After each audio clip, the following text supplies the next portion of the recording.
hey, Brother Q and Sister Scales and Brother Bruce and all 24 people out here. We can tell who are agents by how they don't have any problems. Every time we do a show, there's a problem, a tech problem, even stuff I've never seen before. I don't even do anything with the program that much for it not to work. So believe me, and that's okay. The Wi-Fi stops working, and I'm hardwired, and sometimes the hardwire and the Wi-Fi stop working at the same time. We must be doing some halfway decent work. So go for it, Chef C. We'll be all right. Yes, sir. Yes, sir. Let's do this thing. Let's do this thing. Let me get my music going like I always do. All right. Let him cook. Let him cook now. Let him cook. I said let him cook. But he was the chef from North. What's happening, ladies and gentlemen? What is happening? Chef from New Jersey, tapping in with the Angry Black Man's Book Club. Pat Talk number 7, ladies and gentlemen. We got my brother Short as usual. We're trying to keep this thing as consistent as we can on our Thursday annuals, y'all. But if you didn't know, now you know. This program is brought to you by Bloodline Films, From the Soil, Black American docu-series, where we travel all around the country, waking up culture, cuisine, and the Black American grassroots advocates in pursuit of reparative justice. And of course, today's meal is always served up in the community kitchen as we join the Angry Black Man's Book Club. I want to thank everybody that's tapping in with us today. It is Pat Talk number 7, full house today, ladies and gentlemen. Full house. Okay, you see all of those weird folks on there, minus our honorable brother, Dr. Martin Luther King, on that thumbnail, ladies and gentlemen. But we got some stuff we got to talk about. From Brickgate to painted fingernails and toenails to Nikki Haley getting thrown the hell up out of there like a bad habit. And of course, you got to love your favorite president who's doing a phenomenal job of throwing us right into a World War III.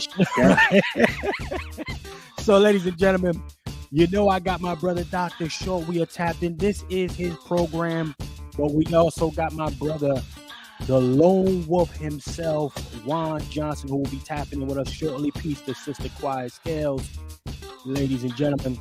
But with that being said, keep it locked. It is Pat Talk number 7, tapping in with the Angry Black Man's Book Club, Lone Wolf, and my brother Dr. Randy Short. We'll be right back after these commercials. This is On the Next Podcast, and I'm Chef C.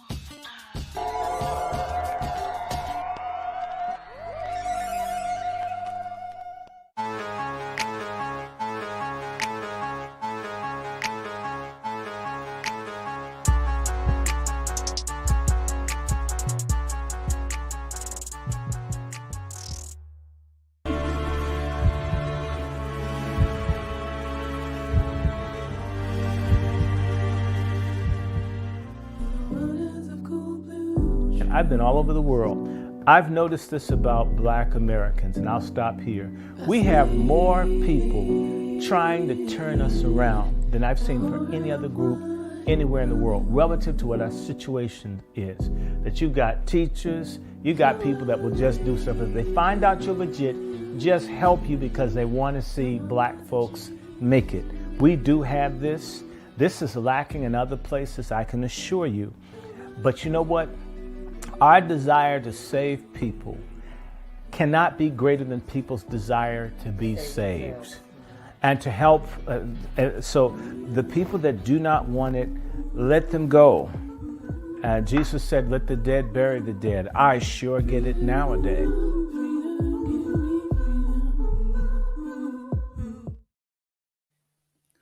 Ladies and gentlemen, we are back. And again, this is Pat Talk number 7, ladies and gentlemen, where patriarchy is king on this side. And we are going head up with all feminists and bootlicks on this side of the broadcast. Ladies and gentlemen, it's been it's been an interesting year so far, right? 2024 has been something to, you know, you really can't put the right kind of respect on it. If I was to give you something, ladies and gentlemen, here's what I'm saying. When I'm talking about the respect that it is owed, Martin Luther King having a dream was one of the major things said many years ago. And you know what, ladies and gentlemen, we are looking like we're getting that much closer to that very dream. When the brother went down there and told everybody, listen, we are coming to get our check. Martin had a dream. You gotta know. You gotta know that at some point we coming to collect. Shout out to everybody that's tapping in. Like, share, subscribe. Like, share, subscribe. Make sure you like, share, and subscribe, ladies and gentlemen. All right? It is the dream of reparative justice that is keeping those on the grassroots level very focused and locked in, regardless of all opposition faced, and particularly the unspoken hitman, which is the Femmies. I got my brother Dr. Short in here. Let me bring my brother Dr. Short in. You know, this brother Short has been a particular program that requires, you know, necessary consistency, right? And not keeping with the debunking of all of this fallacy and nonsense. I don't need no man. All of that. I'm a strong, independent. While you got trans out there transforming and busting you upside your head, cracking your skull, ladies and gentlemen. But you don't need no man. You strong and independently getting your ass whooped. Right, brother Dr. Short? So listen, I'm gonna give you the floor, bro. Hey, y'all got brother Dr. Short in the building. He's got the floor.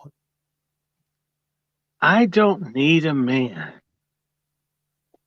Even a homosexual doesn't say that. Let me just start with that, so you know that it's a lie. I don't need no man in reality is saying, I'm not going to be feminine in relationship to a man. That's very different from I don't need a man, right?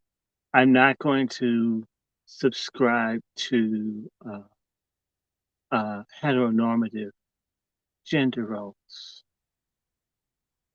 Okay. I'm not going to be feminine. I'm not going to play my role as a woman. I'm going to function basically as a chick with a dick while getting all the immunities, protections, and the excuses of being a woman. Okay. Oh, yeah, you sure do need a man if you're having cramps and you're on the job, or you're having any other feminine issue on the job, right? You do. You need a man when your son gets 12 years old and he doesn't listen to you because he's a bigger bitch than you are. And he's getting some bass in his voice and he can kick your ass about the age 12, 13.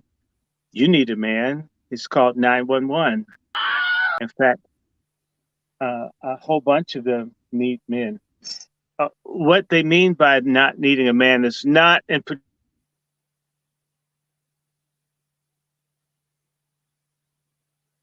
to Black American men and the forward advancement of the people. In other words, I do what I damn well please. My suicide, my choice. That's what that means. And we need to stop playing games with that. I refuse to dignify that. If you don't need a man, get your asses out of child support court.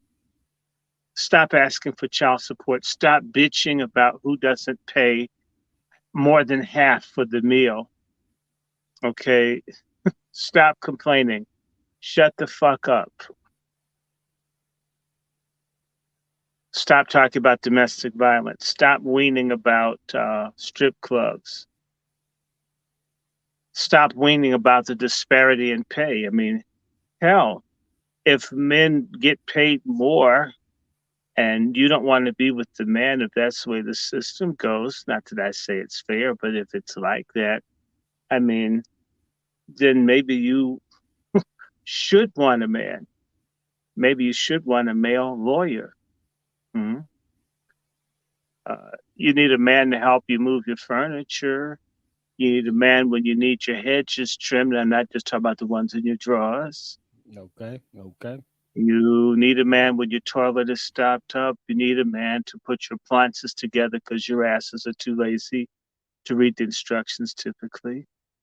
Or that's the point where they put the shit together in the store when women started shopping. For men, they put the shit in the box until you fix it. When it's a woman, I mean, they assemble it because they needed men. Uh, Men know that they can't have children, and it's only the insane ones that think that somehow baby's going to float out of their behind one day. But it's interesting, women who have blood clots and hot flashes and menstrual cycles and menopause somehow feel that they aren't women. So, this isn't about not needing a man. This is about women being psycho jackasses. And you know what? I'm going to say something about men in this society. Men in this society have humored women for far too long around this dumb shit. We need to start telling them that it's fucked up. We don't like it. We hate it. We're not going to cooperate with it. We aren't talking about voting. I've spent a lot of my time, most of it unpaid, supporting women candidates and causes because half of society is female. You want women to be happy. Of course, the feminists will tell you that men only want women to be unhappy. And it's interesting, those same white feminists that have convinced and brainwashed the hell out of Black American women. I'm sorry, Black American women, if this were a class of life about figuring out that there's no team sisterhood, there is a team white supremacy with the female auxiliary. There is no sisterhood. Even if you're having sex with a white woman, there's no sisterhood. Okay, you're still a Black bitch. That's how they see you. When white gay men who you think are allies, when they want to clown and imitate someone, a lot of times they enjoy making fun of Black women. You don't have any allies except for Black men. You damn sure need a man, and you're really going to need a man with these damn migrants. A bunch of horny young men. They come from cultures where men don't take no for an answer from women, and they're putting them in your neighborhoods, and the police aren't arresting them. It's not like a Black man. You can see him across the street and lie on a Black man as many. If you do, and the police will come and do all kinds of stuff with no evidence, that treatment only exists for Black American men. Once it gets to other men, Black women don't really have many rights at all. And they should stop throwing it up in Black men's faces that they've got some advantages, and instead employ those advantages to helping us all to move ahead. Sort of like Ida B. Wells did, one of the greatest Black women of all times. Ida B. Wells needed men, and as a result, men loved Ida B. Wells. You'll hear men talk about Ida B. Wells more than women. Martin had a dream. And the lie is men don't respect women. No, men don't respect assholes of either sex. And just because you have a vagina doesn't make you respectable. Kamala Harris and Sexy Red and Lizzo and Oprah Winfrey are evidence of that. So you can have a whole lot of money, a lot of fame, and not be worth a damn and have a vagina. If a man can be a piece of shit when he's rich, the way that some of you ladies hate Donald Trump, well, then there's some sorry, shitty, no good women who might be successful in one way, but they suck as people. So not needing a man is a lie. It's an excuse. It's a terrible, terrible excuse, and nobody's buying it. The only people that buy it are the people who want you to kill babies, get divorced, commit suicide, be on psychotropic drugs, which many of you are. Yes, lots and lots. And we don't care on my channel if most of our listeners are men. We don't keep women from listening to this. This isn't like the women's things. Have you ever tried to join a women's group online, Chef, and notice how they make certain that men can't be a part of it? It's only women. But when men have stuff, women are welcome, and yet men are the sexist assholes. The biggest, most discriminating people in this culture are women. Every day of the week. Women call it body shaming if you mention to her she weighs 400 pounds. But a man that's in reasonable shape but doesn't have beer cans is a couch potato. Well, what the hell is a 400-pound woman? Oh, that's right. She's beautiful. Bullshit. She's a slob with a pussy. Check it out, brother Dr. Short. We got my man Twizzle on this coming into the kitchen. He wants to cook up a little bit about what you're saying here. This is the kind of patriarchy energy we need tonight here for this program, brother Short. Because we're just getting started, ladies and gentlemen. It's pretty jam-packed tonight. So Twiz, shout out to you coming into the kitchen real quick, joining us on the Angry Black Man's Book Club, Pat Talk number 7. What say you about what my brother Dr. Shaw was dropping those jewels just now for us? What do you say? Man, I 100% agree, man. We need more men to talk about stuff like this because right now we are missing masculinity with a lot of men. I see a lot of men are apologizing for being men, and that's the biggest mistake that they're doing right now. My dad always told me that we are born in a generation of men that's raised by women. And he used to always say, "Boy, I feel sorry for you." And I asked him why. Could you guys hold on 1 second? Hey, baby. Yeah, so that's an interesting take, brother Dr. Shaw. He wanted to hold off for a second, but he said, he makes up some very valid points. Well, they need a man when they're getting carjacked. You need a man when someone snatches your purse. You need a man to help lift the shit to move into your house. You need a man to fix your water heater. You need a man to fix your air conditioner. You need a man to change your garbage disposal. You need a man to fix your car. You need a man to fly an airplane. You need the man to fix the bus that you rode on. You need a man to shoot. Get out my face. You know what? If a man got up in a room full of people and started saying how he didn't need women, you know what? People would call that man queer or a degenerate. Right. We are too kind when women are degenerate. I don't like that. That's one thing I hate about Black American men. This disgusting Black men. When a woman's got enough lesbian energy to be an Oprah Winfrey television special, and you look past it because she's a woman. And if Dwayne Wade has on toenail polish once, you got the whole picture. I'm not saying you'll get the whole picture for Dwayne Wade. But how come, folks, it's not established that Oprah is a stud that hates men? Why is that? So what more do you have to see Gail's pubic hair between Oprah's teeth to get an idea of where Oprah's coming from? I mean, come on. I mean, what's up?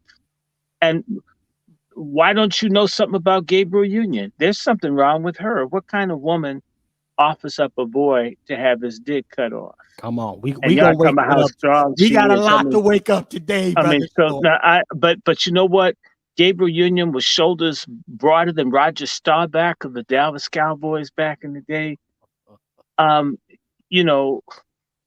These broke back women out here that hate men, that hate babies, that are for every imaginable thing that would usurp order, and have a pussy, well, they're okay. And I'm gonna tell you something about I have to say it's about black men. I don't feel sorry for some of them.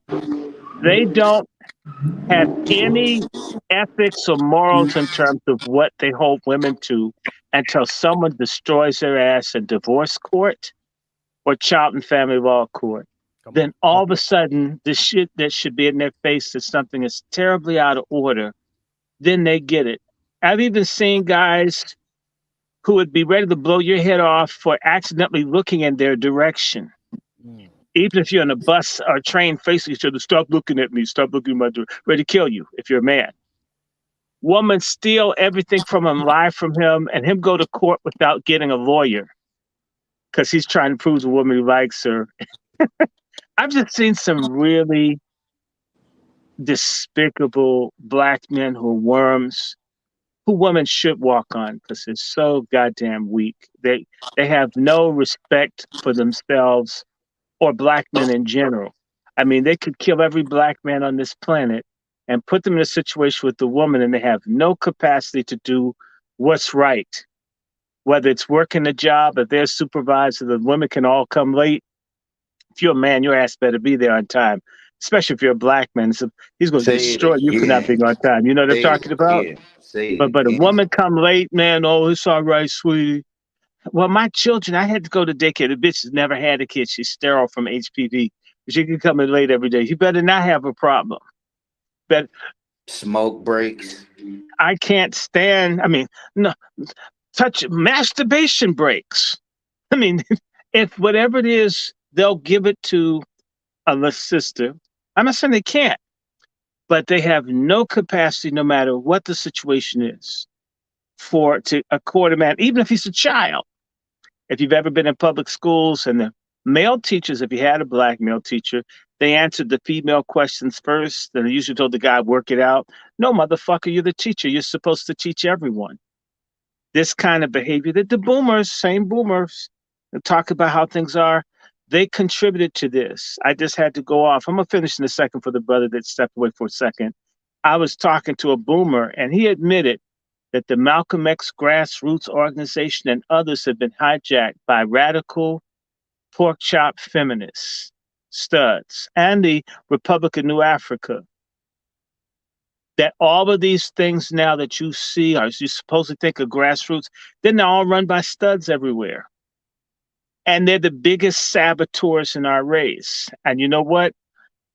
He don't want to fight too hard because it's women. If it were men, he'd be called Clarence Thomas, you so it's a woman, nothing. And you know who knows this? The white folks who want to eliminate us. And they're not going to change their game. They keep running the same play, whether it's Kamala Harris, Sexy Red, this bitch Crockett down in Texas, whatever. They keep running these kinds of Cori Bush over and over and over again.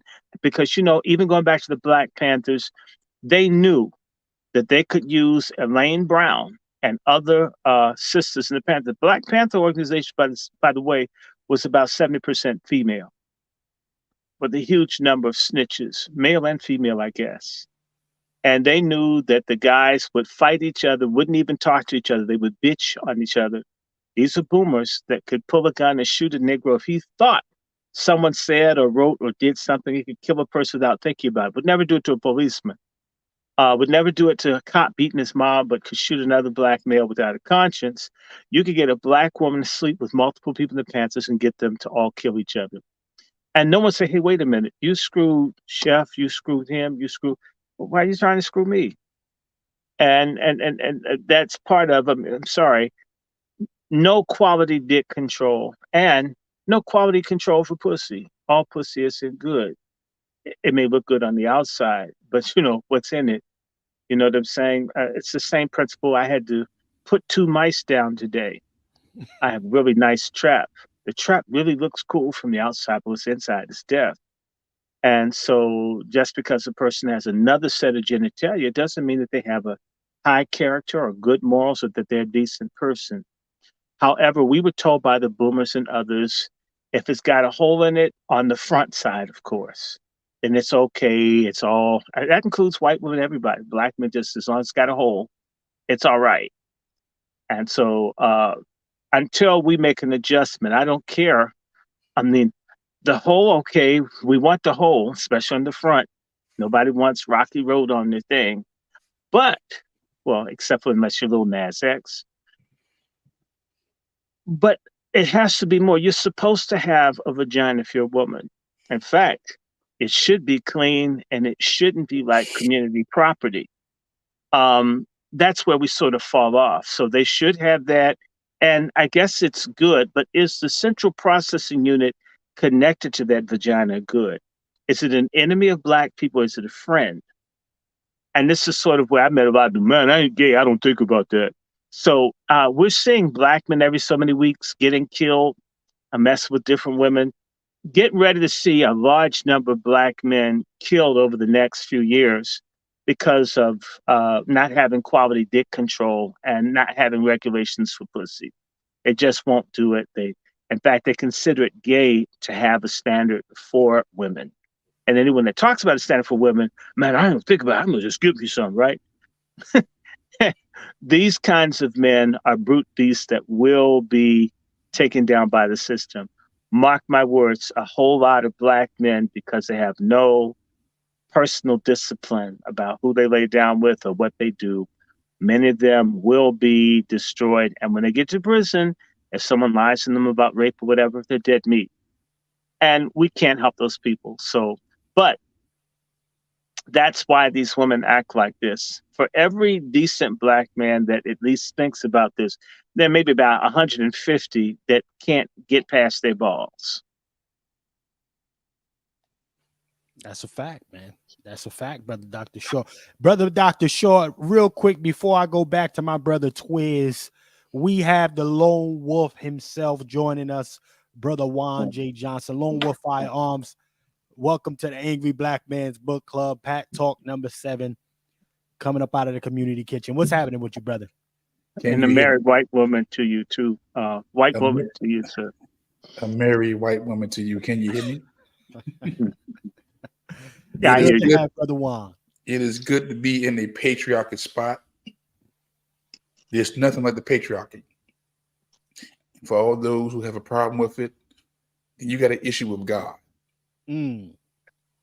So with that said, let's talk. All right. And can I do my little cheer? Ain't no party like a patriarch party, because at a patriarch party, feminism stops. Yes. Ain't no party like a patriarch party. Hold on, brother Short. You know what we didn't do? We kind of dropped the ball. Hold on. Moment of silence for our great one here. Oh, yes. Oh, Kevin Samuels. Keep his word out your mouth if you can't praise him. Yes. Hold on. Let me get my tambourine, man. Oh, God. Rest in peace. Rest in peace to a gentleman and a scholar. Oh, man. This man. Oh, Kevin Samuels. In fact, you know what? I was just putting it on myself. I'm a pour a frankincense. This is frankincense. A frankincense libation to Kevin Samuels. It was good enough for Jesus. Yes, he's the closest thing we've had to Jesus in our race in a long time. Let me hold this up. See, this is frankincense. This is really some good stuff here. We're going to do a frankincense libation for Kevin Samuels. Okay. In his name, we remember him. Thank you. We thank you. We thank you for God for sending us this saint. Let me put a cross on my forehead for Kevin Samuels. All right. 5 seconds. Moment of time. Yes.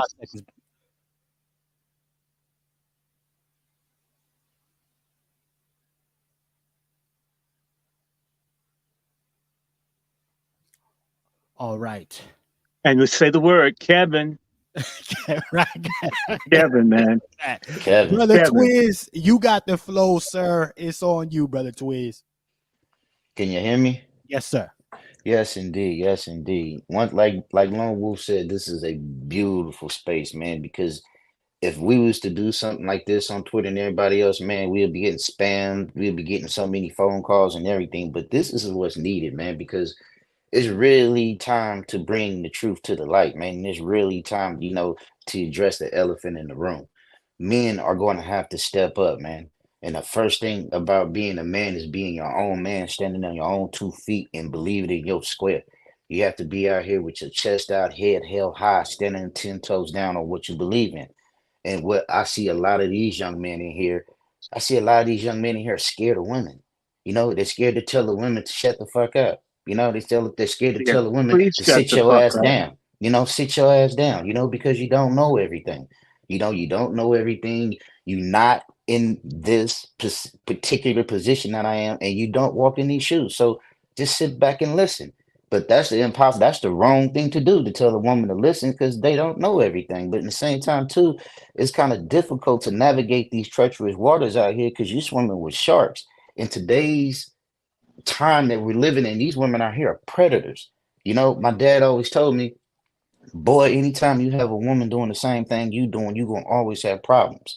You know, you're gonna always have problems because now she's your competitor. She's no longer your companion. You know what I mean? You guys are both in the rat race, trying to get rich, trying to gain power, and trying to gain land. But yet, it's going to be a difficult thing because you going this way, she going that way. So basically, y'all like two ships in the night. One going south, one going due south, the other one going due north. So what's the purpose? You know, it's like nowadays you have to, in order to be in a, how should I say, partnership, a man has to bow down. He has to slow his momentum. And not only that, he has to listen to somebody that's not even on his level, don't even have no plan. And like Dr. Randy Short was saying, somebody that can't even keep up with time. You know what I'm saying? That's not a partnership. That's a subjugation. In reality, the very thing that you described is what the women are supposed to be doing. Mm-hmm. What has happened? Yes, submission is necessary. I don't know if people. I sent Chef see something. I used to work at a mental hospital outside of Massachusetts. It's called McLean Hospital. It's a mental hospital, and they just recently did a study, and they found that women are far more likely to have mental problems than men. Depression, the whole thing. I'm just sorry. Women are more likely to have psychological problems than men have. I don't know why that is. That thing, it's It's actually, it, it's linked to testosterone. Men are less likely to be depressed. See, the studs told you testosterone made you toxic.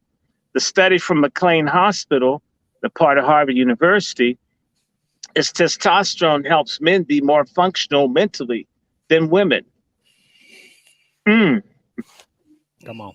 Come on. So we basically, no people worldwide have ever, and I'm talking about that have survived, have been in a major group, because you'll get some queer anthropologists that'll tell you about some hunter-gatherer niggas in the desert somewhere. But no major society with more than 5, 10 people functions with women running everything. It never has, it never will.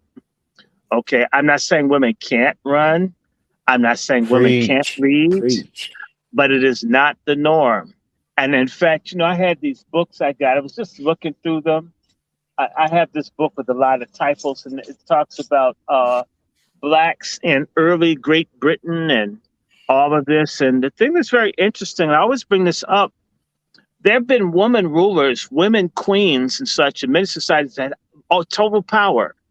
You know what's interesting? When these women got power, one thing they never did do, they never changed the status of women. Come on.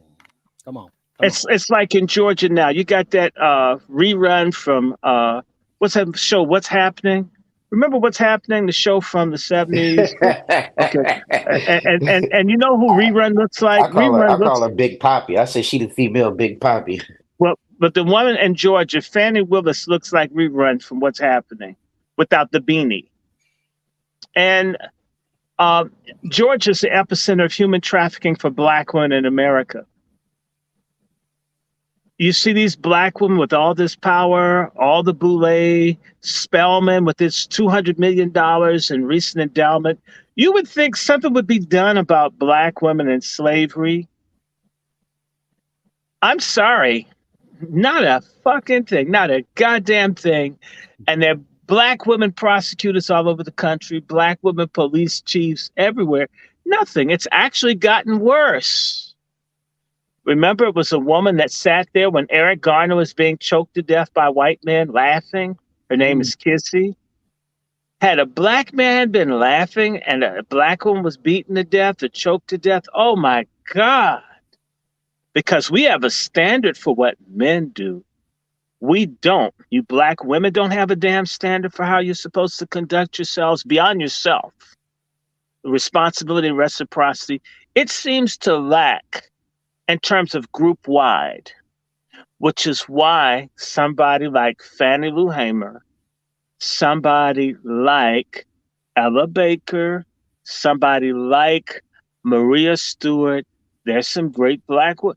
They tended to think in a much broader, larger sense of how things are vis-a-vis the average woman. Average woman is concerned about her children, her life, her house, her man. I mean, and what suits her, nothing wrong with that. Just that's the wrong kind of mindset to want to be in charge when you're only looking out for number one. Mayor Lori Lightfoot of Chicago is a quintessential example of a woman in power that can't see past what she wants.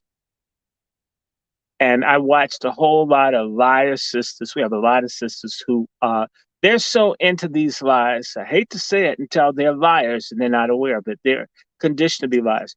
They saw Lori Lightfoot, who boasted about having the biggest penis in Chicago, as an image of strength. And this same woman was giving money to Latino gangs to kill black women. And the black women considered that's empowerment. And you have to say, y'all stupid as fuck on a lot of stuff. And that's why men need to lead. I mean, a black man giving weapons to people or money for people to kill other black folks, he would have been under attack the minute it got out. When it happened for Lori Lightfoot, everybody says, well, you got to understand, she was the first one. They began to appeal to the fact she's a woman. She shouldn't be expected to function on the same level as a man in the same capacity. Well, why the fuck are you there if you're going to do worse? Because most men don't get it together. So a woman that comes in and does worse is seen as equal to a man that does it well. Bullshit. And so I'm not saying that you can't have women in leadership. I'm not saying that we shouldn't have women in leadership, but they need to be like Ida B. Wells, like Fannie Lou Hamer. They need to be folk who can see beyond themselves. And I'm going to just say this to you. I volunteered and tried to help people many, many times over the last, I'd say, 13 years. And one of the biggest things that I found, when the police murdered someone or whatever, the persons that tended to give you the most difficulty in helping solve the situation, you're not going to like this, a lot of sisters. And those sisters would give money to a white person before they'd give it to you. They would question and challenge your ability, even if their ass never went to school, because you're black men. Everything was suspect, and in fact would stab you in the back, lie on you, betray you, waste your time. And then after everything went wrong, come back to you and ask you, would you help me after I dogged you? I'm thinking, I'm amazed at our culture. Our culture is out of order, and it's not just the men. These women are out of order. I know a woman who, you want me to help you get something from the government. I didn't even ask for much. You didn't you weren't gonna give me anything. In fact, lie on me and then try to use my network and then dog me to people. I have men do that. I just reconnected with a business partner today. I was introduced to him by a sister. I thought she's okay. Actually, what that sister wanted me to do was screw his girlfriend, which I'm not trying to do, and fight and be against him as she pit him against me. All of this she thought out before any of us met. And by the way, it was we men's fault, and she set everything up to go the way it did. And I've had lots of these, and these are activists, educated women do this.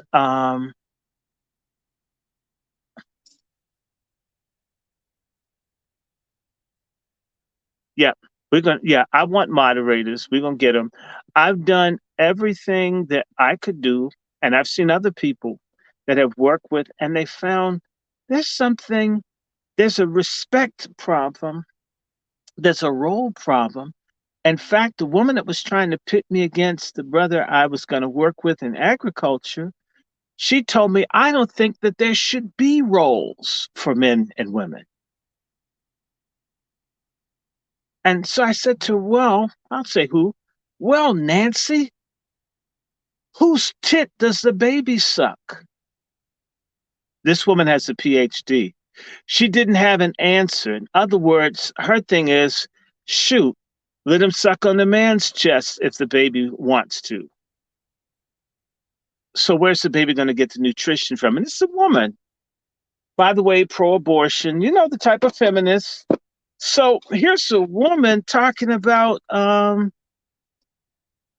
baby should suck on the man. She sees herself as educated, a leader. So where would the man doesn't have any milk or cholesterol or anything to give. And she doesn't see how off she was. I told her, you're crazy. The baby will die of malnutrition. Are y'all getting me? This woman wants they're so determined to undo God's order of man and woman, husband, wife, mother, father. These women are trying to undo, and that's what feminists undo human society without any idea of what happens if you undo it. What do you replace it with?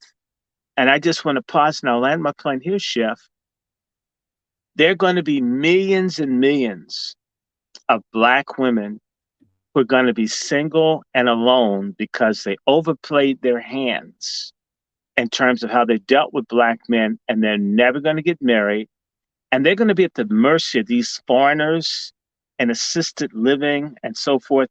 And I have experienced the foreigners. I had maybe two friends. One friend's mother was more than likely killed due to negligence within the last 4 months by an African foreigner to a Black American woman. For all of you hoes that believe in intersectionality, let this lady run down a flight of stairs in an electric power chair. Okay. It's all over Washington, D.C. These foreigners, Asians and Africans, kill elderly Black women. Oh, yes, they do. With a Black mayor and Black women in charge of social services, they don't do a fucking thing about it, ladies. When you're alone and you don't have a man, and there are 1 million Black women in this country that have no children, no husbands, no parents, and they're at the mercy of strangers, they sure did bad by themselves. And so we're going to see an epidemic of people's Social Security and SSI checks get stolen. People's homes are going to get taken. It's going to be incredible pain to come to a demographic, and this would have all been self-inflicted, and nobody could tell you. And it's interesting. In every other culture in the world, women by a certain age, if they haven't bagged a man, they're seen as a failure. The Black American culture is so liberal, it doesn't make any real demands of women. The women here talk about sexism, they don't know what the hell sexism is. Walk outside the house in certain countries in the world without some lipstick and look good. It's presumed that you're a whore. Mm. A lot of the people that don't respect Black women, they think you're all whores. If you come out plain, bags on your head, that's how a whore would dress. I can't make them not think that from another culture. And now they're bringing millions of men here, but that's... I'm telling you, judgment day is brother here. Brother Short, I mean, you dropping so many jewels here, but you know what? Listen, let's go a little bit above here and kind of reinforce what you're saying from another seasoned veteran. Go for it. And then I'll go to my brother Juan, and then we'll go to brother Twizzle and get their interpretation on this. I want to bring something up, ladies and gentlemen. I want to share something, and this is coming from a brother, an OG brother, old school type of cat, who had an interview on a program called Comedy Hype by the name of Desmond. Y'all know him from Sanford and Sons. Yes, Demond Wilson. His name is Demond Wilson. There you go, brother Demond Wilson. Right. Now he spoke on kind of the debacle, actually the breakdown of what has been going on in the patriarchy household and feminism. And one of the main components who contributed to that. So I want to play it so y'all can hear this, ladies and gentlemen. Remember to like, share, subscribe, y'all. Like, share, and subscribe. We're going to bring it up right now. Let's go ahead and get our eyes on the screen. Fair use by the Copyright Act of 1976. Allowances made for fair use for learning purposes, educational purposes. Fair use. When my agent called me and said, watch the show, I said, I don't want to do television, as I said. And I watched the show. I came away thinking, this is the beginning of the dissolution of the patriarchal system. And on the heels of that, the announcer tried to cut me off. I said, let me finish. Because on the heels of that came Married with Children. And then all of a sudden, parents became idiots and kids became all-knowing. Young women started calling their mother bitch word and rebelling. And it all started Norman Lear. They asked me what I said. I will say this about him. He was a visionary. Right. But then when I heard about his political affiliations, it all fell into place. And I knew I was right on the money. Yes. No, I said it went on and on and on, ad infinitum. And what we're experiencing now is the evolution of what Norman Lear started with All in the Family. And nobody got it. They missed it totally. They said, oh, Devon's talking about Norman didn't have. I said, you people have been so dumbed down, like Malcolm said. Some of us, we're going to have to leave behind. You're too brainwashed to understand. That was the important thing I said about it. And they don't even know that. You know, you got this whole feminist movement out here. I don't need no man. I don't need no man. No, but your kids do. Your children do. A broken home. I can't remember the statistic. I think it's like 65% of the people incarcerated in the penal systems are single family. I don't need no man. So it's just it will be all by design. I'm guessing they want this, right? I would assume people want this. The system, benefits. What do you mean, welfare? Welfare, the patriarch dissolution. Now the image I'm showing y'all, just so you know, that's the Lear. That's Norman Lear. Now he looks like Lucille Ball. That's the man that he's talking about, y'all. Now I thought he was a light-skinned brother. Nah, this is a white man. No, he's Jewish. I'm sorry, GCP. There you go. GCP. Ish. There you go. But yeah, this is the guy, y'all. This is the guy who started everything. The pioneer of I don't need no man himself, right here. So let's keep on playing that track for y'all, though. Let's keep playing that track, ladies and gentlemen. All right. That you just mentioned, that's because of the feminist movement, brother. Ooh, here we go. Come on. The feminist movement. All of those lesbians back in the day, Gloria Steinem, Black Panther woman that teaches at Stanford University, they were lesbians. The Black Panther Party was a communist organization that was funded by the Rockefellers. Come on, That's the number one thing. Hold on, y'all. We're going to have to let's spin that back. Hold on. Yeah. This organization that was funded by the Rockefellers. I'm going to spin it back so y'all really hear who he said. But assume people want this. The system, benefits. What do you mean, welfare? welfare, the patriarch dissolution that you just mentioned. That's because of the feminist movement, brother. Okay. The feminist movement. All of those lesbians back in the day, Gloria Steinem,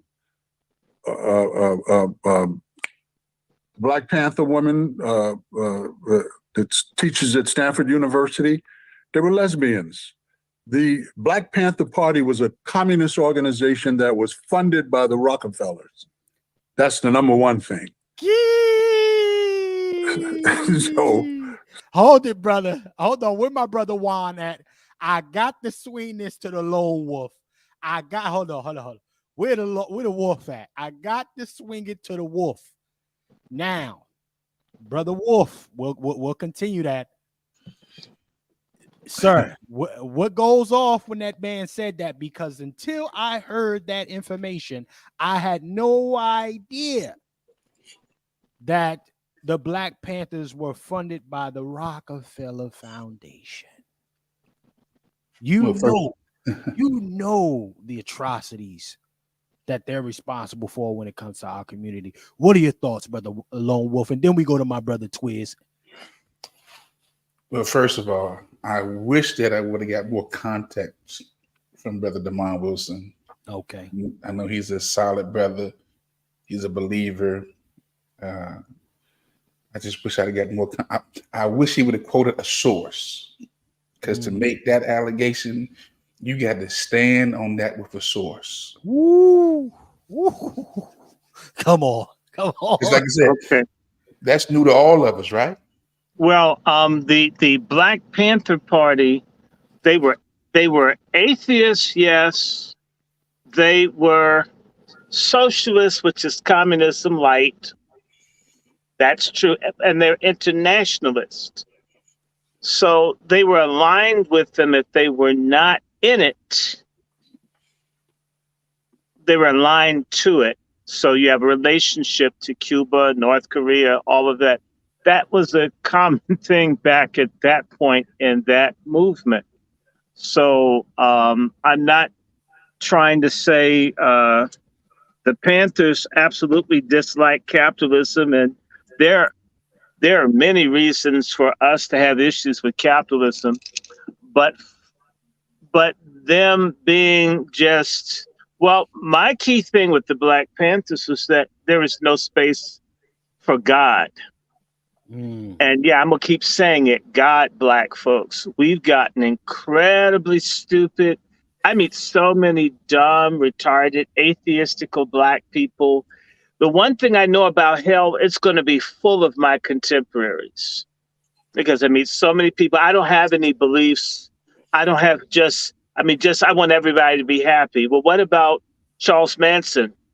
How will you make him happy? How will you make that tranny that shot the kids up in Tennessee happy? You can't make everybody happy. Some people have wicked desires. By the way, that whole idea of everybody being happy and everybody being satisfied, by the way, that comes from feminism too. It's just I'm sorry, ladies. Y'all have brought, in the name of women's liberation, they brought in anarchy. And they brought it in through studs. They did through lesbians, GCP lesbians, Black lesbians, which is why I'm very, very, very critical of Shirley Chisler, the Barbadian pro-gay, pro-abortion, pro-freakiness congresswoman that everyone sees as this Black woman icon, Shirley Chisholm. If I was a Black man screaming about gay rights and killing babies and let's help everybody and everybody together, folk would be calling me all kinds of names. And it gets back to us Black people, in particular, I'm going to just say it, Black men being sorry as shit in terms of standing in their square, holding down standards and values, because I'm going to say something to you. Growing up as men, when your father told you to do something, you did it. Anybody that had a dad knew when dad told you something, your ass did it, or you were going to get knocked out. Who could ask a question if dad said? A female could question. We men know better. No, you don't. You don't want your ass beat. Do exactly what you're told. Women operate under a very different system where they get to challenge, to do all kinds of stuff, and no one says anything about it. And and so you get a woman that is like a butterfly floating all over the place, doesn't have any gravity or rootedness, and you give her some kids on her own. And that's how you have these ladies that go out for a girls' weekend out and leave the kids at home for about 3 days. You hear about this stuff all the time, and there's no man, and she had that covered, and I make my own money, right? And leave the kids to starve. And they're frequently Black women in America, in England, all over. I keep seeing it over and over again. Women that leave children in hot cars every year. Once it gets above 75, 80 degrees, I start waiting to see how long before you start seeing dead Black kids. If it were Black men leaving kids in cars with full custody, they would have come up with the law to make certain that Black men didn't leave children in cars. Listen, you understand what I'm saying? Because by the way, they understand that they can use the women to destroy the people. And if you think that that's unusual, if you think it's unusual what I'm saying to you, I can just point you to the Bible. You got to think the Bible's fairy tales. Okay. Even in the fairy tale Bible book, for all you unbelieving folks on your way to hell, I don't care about what you think. Who did they go to kill off the Hebrews to make certain that they didn't reproduce? They went to whom? They went to the Hebrew women. We want you to kill the boys. They did not go to the men. Delete the boys. And in ancient cultures and other things, there's always been assumed women had the right to kill children because women brought children into the world. Women had the right to kill them. Delete. This is an old, ongoing pagan tradition. Whose families have the children dying, going to jail, committing suicide, in gangs, and so forth? Families headed by females. And y'all can't duck it. I don't want to hear a damn thing about the father not being there. Because if you really know how to act right, there's a man, and they're men, they do it every single solitary day, that will take on another man's bastards and call them his own if you know how to treat them. And our culture, because Black men have no value, not one damn bit of value, to I'd say at least 75% of Black women, the Black man that takes care of another man's bastards is seen as a chump and a loser. And in fact, he's a lucky janitor. That's a dream job, to change the pampers of another dude who busted a nut and kept walking. We don't celebrate the Black men that stay and raise 1 in 3 or 40% of Black kids are raised by men who've had women either betray or cheat on them. That is our culture, which means a huge number of our Black moms that we celebrate and we do Mother's Day out the ass for, hoard around, backstab, and was sleazy. And men picked up the bag and didn't say anything about it, didn't want the kids not to love their mother, never said your mama was a slut. I still loved her. That's crazy. Talk that talk, Nick. Talk your shit, Dr. Short. God damn it. Let's hold on. Let me go back to my brother Juan Johnson. Brother Juan J. Johnson, Lone Wolf. Sir, listen, this, I understand the substantiation. Everybody like, share, subscribe, Angry Black Man's Book Club on their next podcast. Lone Wolf Firearms, ladies and gentlemen, make sure you subscribe to all of these platforms. You got the commander just tapped in, but I want to get your finishing thought here, brother Lone Wolf, and then we go to Twizzle, and then we'll go to the Commander Negro. Listen, it is, man. Listen, one that did break my heart a touch. With that, I agree 1,000% with him substantiating those claims, and I need a more thorough receipt here. However, where do we go from what we're seeing, from that information provided now, Brother Juan? What are your thoughts? So I think we go here. I know Brother Damon. He's come to a couple of churches I visited. One I was a member of. He's a solid dude. I think he left. Yeah. Oh, yes, he is. Yeah, he left Hollywood for the ministry. He's been preaching for at least 20, 30 years. No, it's more like 40. I saw him back in the 90s when I saw him. He was okay. Well, my introduction is 1986, and he was preaching before then. So no, he's 40 years plus. So he stands on the word, and I'll say this: I know a lot of people run from the word. I want you to know, on Brother Chef's broadcast, on their necks, in the face of Angry Black Men Book Club and all those who are on this broadcast listening on any social media platform, I am a follower of the revolutionary Jesus the Christ. Period. Come on. I stand on principles. I stand on scriptures. And what I can say that feminism is diabolical. It's a direct contradiction to the scriptures. It's satanic. It's an abomination. It's a middle finger to God. The face of God. That's right. Okay. And let me say something now, because I can go to Genesis 18, right? Come with it, Lone Wolf. Come with it. Genesis 18:17. Every religion from Judaism, Islam, Christianity, see Abraham as the father of all these religions. Okay? And not Sarah as the co-mother. It's just Abraham. Just the man. No woman. Off from him, they still point to Father Abraham. You know why? Because God, Lord, capital levels, the self-existing God, said these words to Abraham. Genesis 18:17. Then the Lord said, shall I hide from Abraham what I am about to do? Abraham will surely become a great and powerful nation, and all the nations on the earth will be blessed through him. For I have chosen him so that he will direct his children in his household. Okay? After him, to keep the way of the Lord. Let me just stop right there. See, we always talk about a man is supposed to protect and provide. Come on.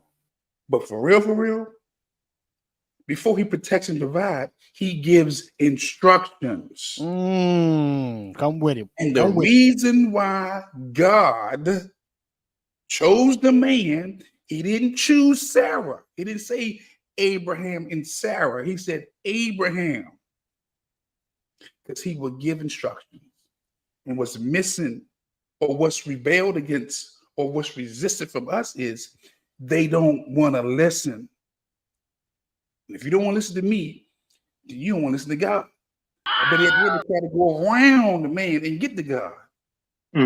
God gave the promise to a man. To a man. To a man. To a man. To a man first. To a man. Hear this. Whoever hearing this, because you need to know God don't break his order. No. God, man, woman, child. But they're trying to pull a come on. Yeah, they're trying to have a gender coup d'etat against God. It's another Tower of Babel, but the Tower of Babel is a dildo. Let me tell you something. I'm going to go on record right now and say this. You can say you love God all you want, but if you don't have respect for his word, you hate him. And I'm talking about these women who always talking about give it to Jesus. Jesus, come on, brother. Why cook? Church, man, you speaking of facts right now. Jesus ain't taking no wheel because he's giving the wheel to the man. Let him cook. How can I hide from Abraham? I'm going to make him a great nation in all the earth. All religions will come out of him because I know he's going to give his children and his household instructions. And they always lead with that damn protect and provide, but they never want to be able to that dang on listen to me. No, submission Never and the honor and listen. obey. Never the honor and Submission, obey. submission, and listen. Don't just Okay. listen, then Okay. do it. Yes. So if they Okay. got a problem with instructions, you got a problem with God. Mm. Can I give you an example, brother Juan? Can I give you an example of why? And it doesn't have to be in everything, but it can be in things that were given authority in the earth. That's what it says in Genesis, right? They Yeah. do. Now, look, it's super cold. Everybody knows all over the country, 80% of this country is having severe cold weather. Nature is divinely ordered. So way before the meteorologists knew we were going to have super cold winter for at least a couple of days, the animals, all the birds and everything disappeared early around here. I'm not joking. The birds were gone. And then the field mice came in. And I mean, we haven't had this kind of problem. If you're in DC, the houses are old. When you lived in DC, anybody lived in DC, it's a swamp. I mean, and they've been digging, putting up apartments. It's been driving the rats and mice and stuff crazy. Okay. And we had, because our neighbors, kind of sloppy, we had mice infestation. I don't know, we haven't had it. And I had to tell someone, hey, look, we need to kill these things now, or else we're going to have a problem. I won't say who, but someone says, oh, don't kill them, right? So I said, you know what? Let me go along with the female perspective. And they had a population boom. And of course, my stud neighbors, they smoke weed. And I think the weed makes the mice have more sex and have the munchies. And those things went wild. So like you live next door to hood rats. Yes, I do. I tried to poison them, and they ate all the poison up. They went to about 25 pounds of poison, and we don't have a big house. They just killed it. Got another type of poison. I got about 20 pounds of it. They ate that up too. We didn't see an end to the problem until I just says, damn it, I'm putting my foot down, because your logic is female. It has nothing to do with reality. A lot of people don't know that mice can reproduce. Mice can begin to reproduce as fast as 5 to 6 weeks after being born. Mouse can put up to as many as 10 pups a litter. If you get 2 mice, and they can do it every so many weeks, every 7 weeks, mice can start a new litter.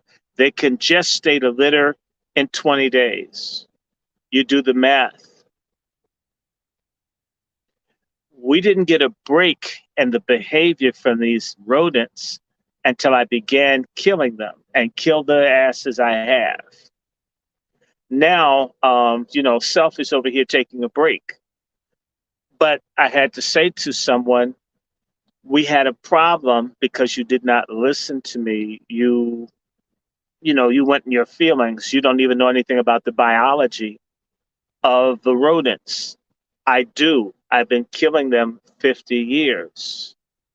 I know all about how fast, and if you ever have a problem with mice, if you don't kill their asses off in the first 2 weeks, you're going to have a problem for a few months, because they can reproduce just that fast. And that's an example. We had all of these, and you know what? They start destroying stuff and eating up pocketbooks and things, literally.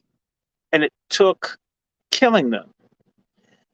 I don't know if anybody knows anything about rodent control. Oh, the women, they get so upset about mice.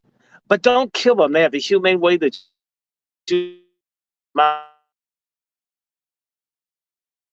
private women organize shit. A lot of times has nothing to do with the outcome that they want, because they're an emotion.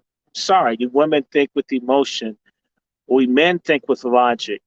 And too much emotion and too little logic brings chaos. And I have no idea. I was doing these lives, and these things were making so much noise. Sounded like it was an Ali fight. Till I wiped them out. I poisoned them. I gassed them. And that's what I would have done. There would have never been a problem had I, as the man, simply did what I felt like doing. But what I said, you know what? I'm going to go ahead and do this to teach someone a lesson that you shouldn't second guess me. I know damn sure what I'm talking about as a man. I'm right. I'm good at what I do. If you want someone to get rid of something, we men are here to do things. A lot of times, the reason things are messed up is that women interfere. They don't know how to butt out of their stuff. It's interesting. If a man is like Chef and I, we like to cook and do stuff. Women will get offended if you're in the kitchen and they're there. It's not your place. Even if you cook better than the women when they decide they're going to cook. You know what I'm talking about, Chef. You probably gone out with a woman who couldn't, who all she could do was turn the stove on, not much more. But when it came down to a roll, she wanted you to eat the bad food she's going to get, no matter how much better you were than her, because she associated that as her role. We men know to stay out of women's restrooms, stay out of women's sports. We don't want anything that's not ours. It is the women who haven't been happy with what they had that figure the grass is always greener, as long as it's not having to get in the draft and get shot at or take the shitty jobs like cleaning. I remember working in the fast food. The girls were never sent in to clean the restrooms, male or female. It was nasty and dirty. It was work for men. Do you know if you had put that around for women, it would have been sexism and discrimination? But if you tell the guy, then I have to clean the shit in the bathroom, period. And I'm telling you, I had to clean shit off the ceiling. I don't know how they got it up there. I never said, oh, well, the women don't have to do it. We men tend to do what we're told. This Jezebel feminist Luciferian thing has women all out of order, thinking that that's what makes them a woman. And yet, with all of these things given to women for them to be made happy, even most sorry ass men with this happy wife, happy life bullshit mantra who are getting the shit suit out of them in divorce court, right? Women still have high rates of depression, suicide. They're not happy. They're not motivated to have sex, even if the guy's a multimillionaire. Because in reality, what makes a person feel good about who and what they are is a relationship to God. And the problem is women hate God for making them women, and they take it out on men and children. That is a major problem in the Black American community.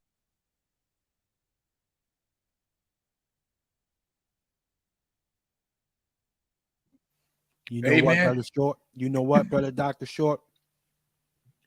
There are a great amount of women, you know, when I sit here and I think about my experiences with the opposite sex, and then I'm going to go back to Brother Juan to finish his thought, and we'll go to Twiz, and we'll swing it over to Twiz.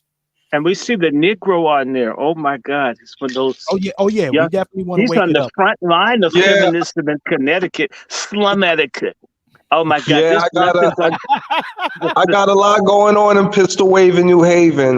They're giving women firearms and they're giving guys the sticks. You know how that goes, family. You know how that goes. Indeed. Well, hold on. I got Lone Wolf to finish his thought, and then we got Brother Twiz, and then I'll go to you, Negro. Shout out to the Negro in the building right now. Brother Lone Wolf, you got the final thought. Finish your thought, Brother Lone Wolf. You got the floor. I think that if we're going to attack a problem, again, normally with me, I believe in standing on the word of scripture.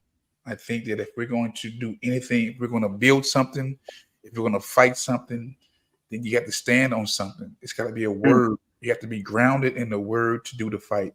Because when all else fails around you and you begin to get weak, you can stand on the word. So when I stand on this Abraham piece, I speak not with just passion.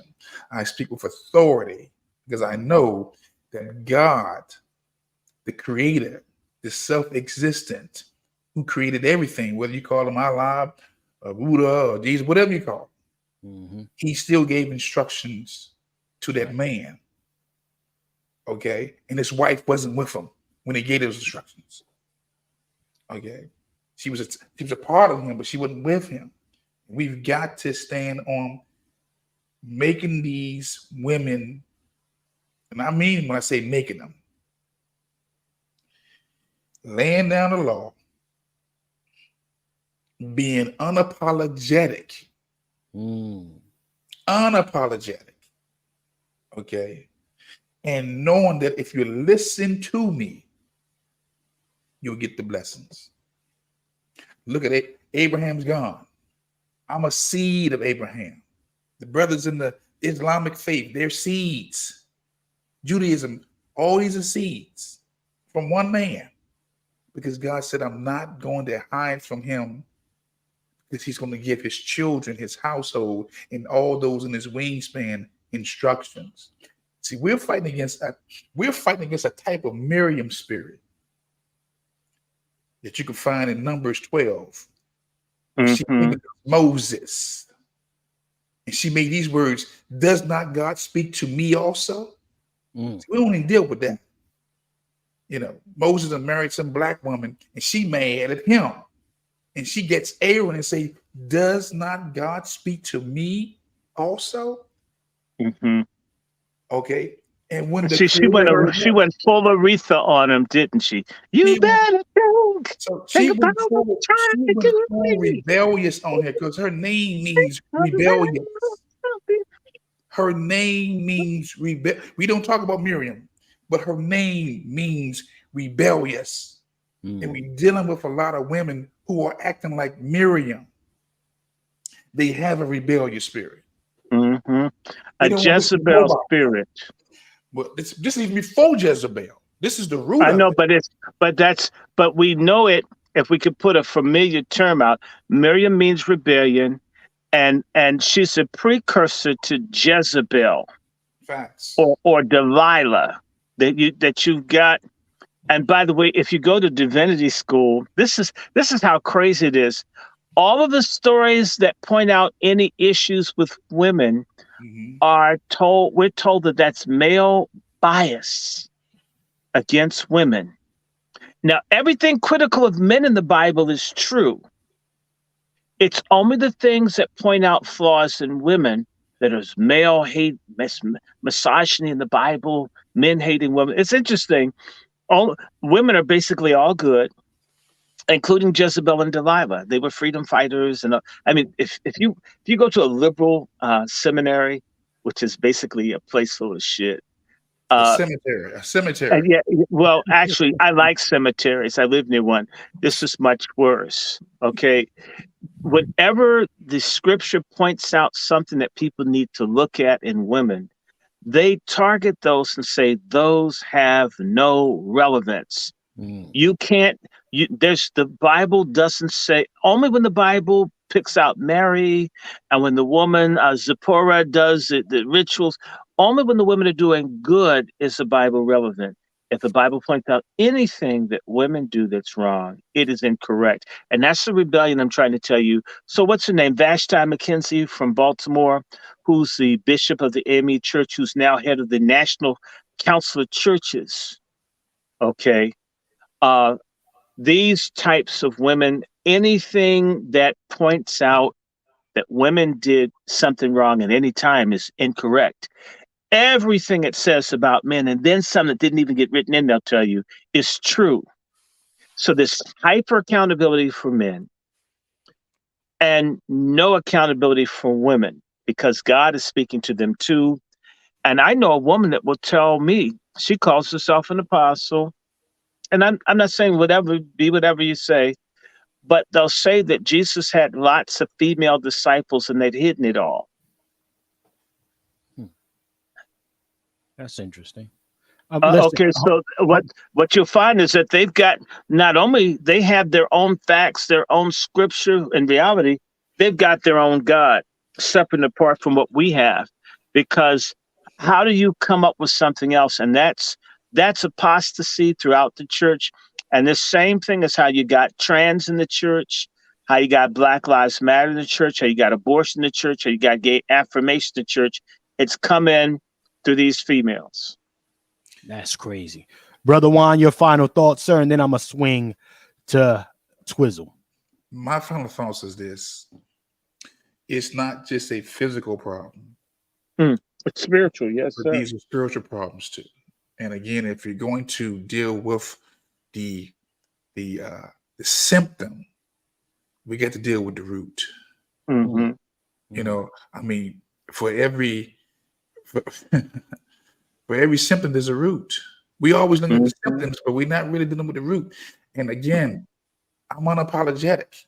You know, if you don't know who I am a ordained minister. Come on, talk that talk, brother. I am Talk a that talk. retired police officer of some almost 30 years. I am a firearms instructor. Okay, I'm not just, and I've gone to the Bible schools, the colleges. Okay, and I've come to the realization is this: what we're facing is an assault against the Creator and His respect for His first creation, which is man. Again, if a woman has a problem with what I'm saying, you got a problem with the scriptures. You don't have a problem with me. You got a problem with the scriptures. Take it up with God. And from what I'm seeing, for all this 30 years of women that are loose, now you're seeing. See, now you see. Hold on, brother Juan. Say that one more. Don't let that slide. Say that one more time. Woman. Oh, he's talking about take dicks, Jakes. For all this, woman thou art loose in who your God was. Come on. And you still don't criticize him for what he is being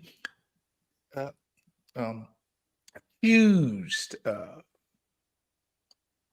Look here, ladies, we love you, but you're out of order. Come on. You are out of order. Come on, Lone Wolf. And I've said it once and I say it again. When I see the judgment on you, I am ready, willing, and able to step over your dead carcass. Okay? So you're not going to play hero? No, I'm not. If you can't listen to somebody who's trying to save your life, then go that way. Go that way. I'm going to step over your carcass. You need to listen to us. And I mean that. Also, don't forget to go to LoneWolf Dr. LW Planning and get your yeah, but you know what? Hey, don't forget to go to LoneWolf Firearms, baby. Go ahead, tell her, brother. Don't forget to go to lwtraining.com for all your firearms services. Now, because I was so serious, I had to throw a commercial in there. You had to lighten it up, okay? But we want you to look, man. You lightened it up when you brought up Power Bottom. Well, again, because for the last, he brought out that message in 1992. He retired that message. He retired that message in 2022. He went 30 years. And the sisters and feminism latched their message onto his message. Okay? Feminism latched their message onto his woman that are loose. He's never even thought about the damage that he's caused. Because he's a power bottom. Oh, power bottom, baby. I'm just saying. I'm gonna drop. When Diddy's right so close to me, there's no mega church that I'd rather be than with Diddy and me. Now, my brother Quiz. Now we gonna go to brother Quiz here. And Twiz, listen. What are your thoughts on first what Brother Demond Wilson said regarding the financing of the Black Panthers, sir? And then some of the other contributions from our brothers, our good seasoned brothers there. Twiz, you got the pan in the kitchen, man. It's on you. First things first, I would like to say, you are out of order. Some of these sisters are out of order for the bed wenching, sacrificing their culture for love, standing on their men too busy trying to be men, and forgetting the man too busy selling out for power. So they are out of order. And with the financing with the Black Panthers, I know I can only speak on the Oakland chapter because I don't know too much what was going on with the nationwide chapters. I know LA and Oakland, we kind of had like a brother sisterhood, you know what I'm saying, on how we were networking. I know that I done seen documentaries about certain Black Panther parties to where the women was so-called trying to be the leaders and trying to run things, and when they can't get in power, when they couldn't get center stage, as Dr. Short said, they were some of the ones that was selling the party out, you know, going against the party and not progressing the movement all over a power struggle. And that's going to be a major cancer to our community. You know, we have to get our power order back in order. Like Dwan was saying, they are doing something that's totally against the laws of nature. You know, they're going against the man, they're going against their creator, they're going against their father, and they're going against their protector. So they're going to be in a situation to where they're going to be cast out to the wild. You know what I mean? It's hard out here. You know, we have to be together to make it. And I don't care what we say, men and women cannot make it on their own. You know what I mean? We need each other. And as That's us right. Black Americans, we need our Black women to fight because those are the only ones that's going to have our back. Us Black men, we are in our situation to our backs A is to the corner. quagmire. Yes, our backs is to the corner right now to where we only got one direction. We got to come out swinging. You know what I'm saying?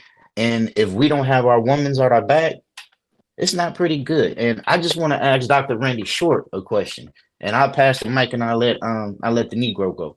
Dr. Randy Short, where do you see all this coming to? You know what I mean? In the next 10 years, if the women don't fall in line, where do you see the Black community going? I'll land my plane there. The Black community is going to survive because I'll have a Black family if I hook up with an Eskimo, as long as it's human.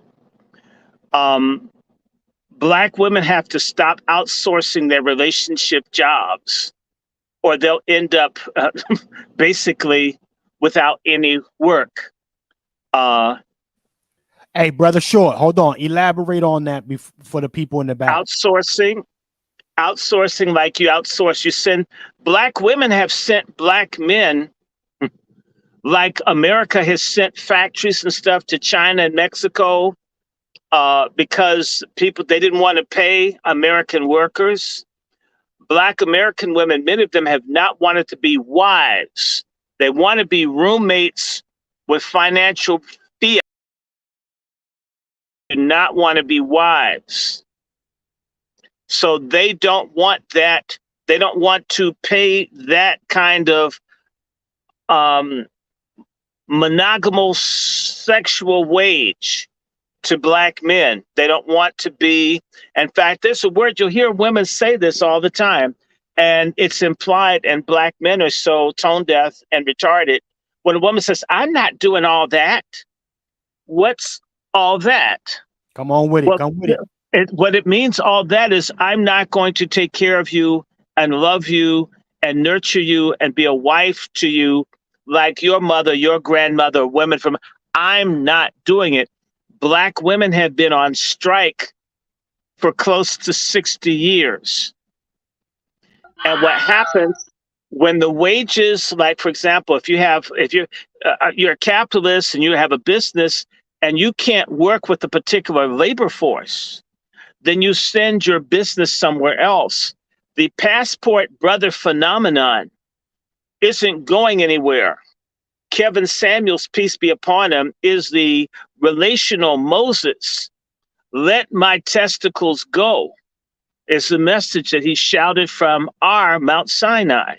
And where Black men are moving away from this relationship ghetto, where I can weigh 900 pounds and have 8 bastards, and you've got to janitor up my life because you got to be with the Black woman.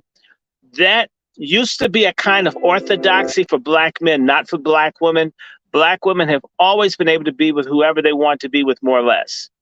Black men have only had that option since 1967.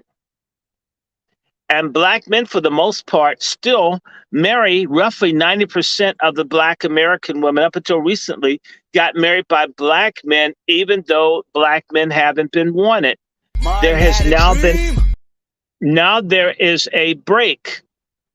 So there are men like me, you know, I could just say personally, I know what it's like to be in university settings. You meet sisters you think of similar class. They had no interest in any of the black men around them. All of us were no good. We were failures. Oh no! This is you're hearing this. How did I get to be a failure at Harvard University? At least I got to have something going for me, right? Not really. I'll just tell you, the young undergraduate men at Harvard all had to go to Wellesley because the black woman on Harvard's campus wouldn't even deal with, they deal with white men.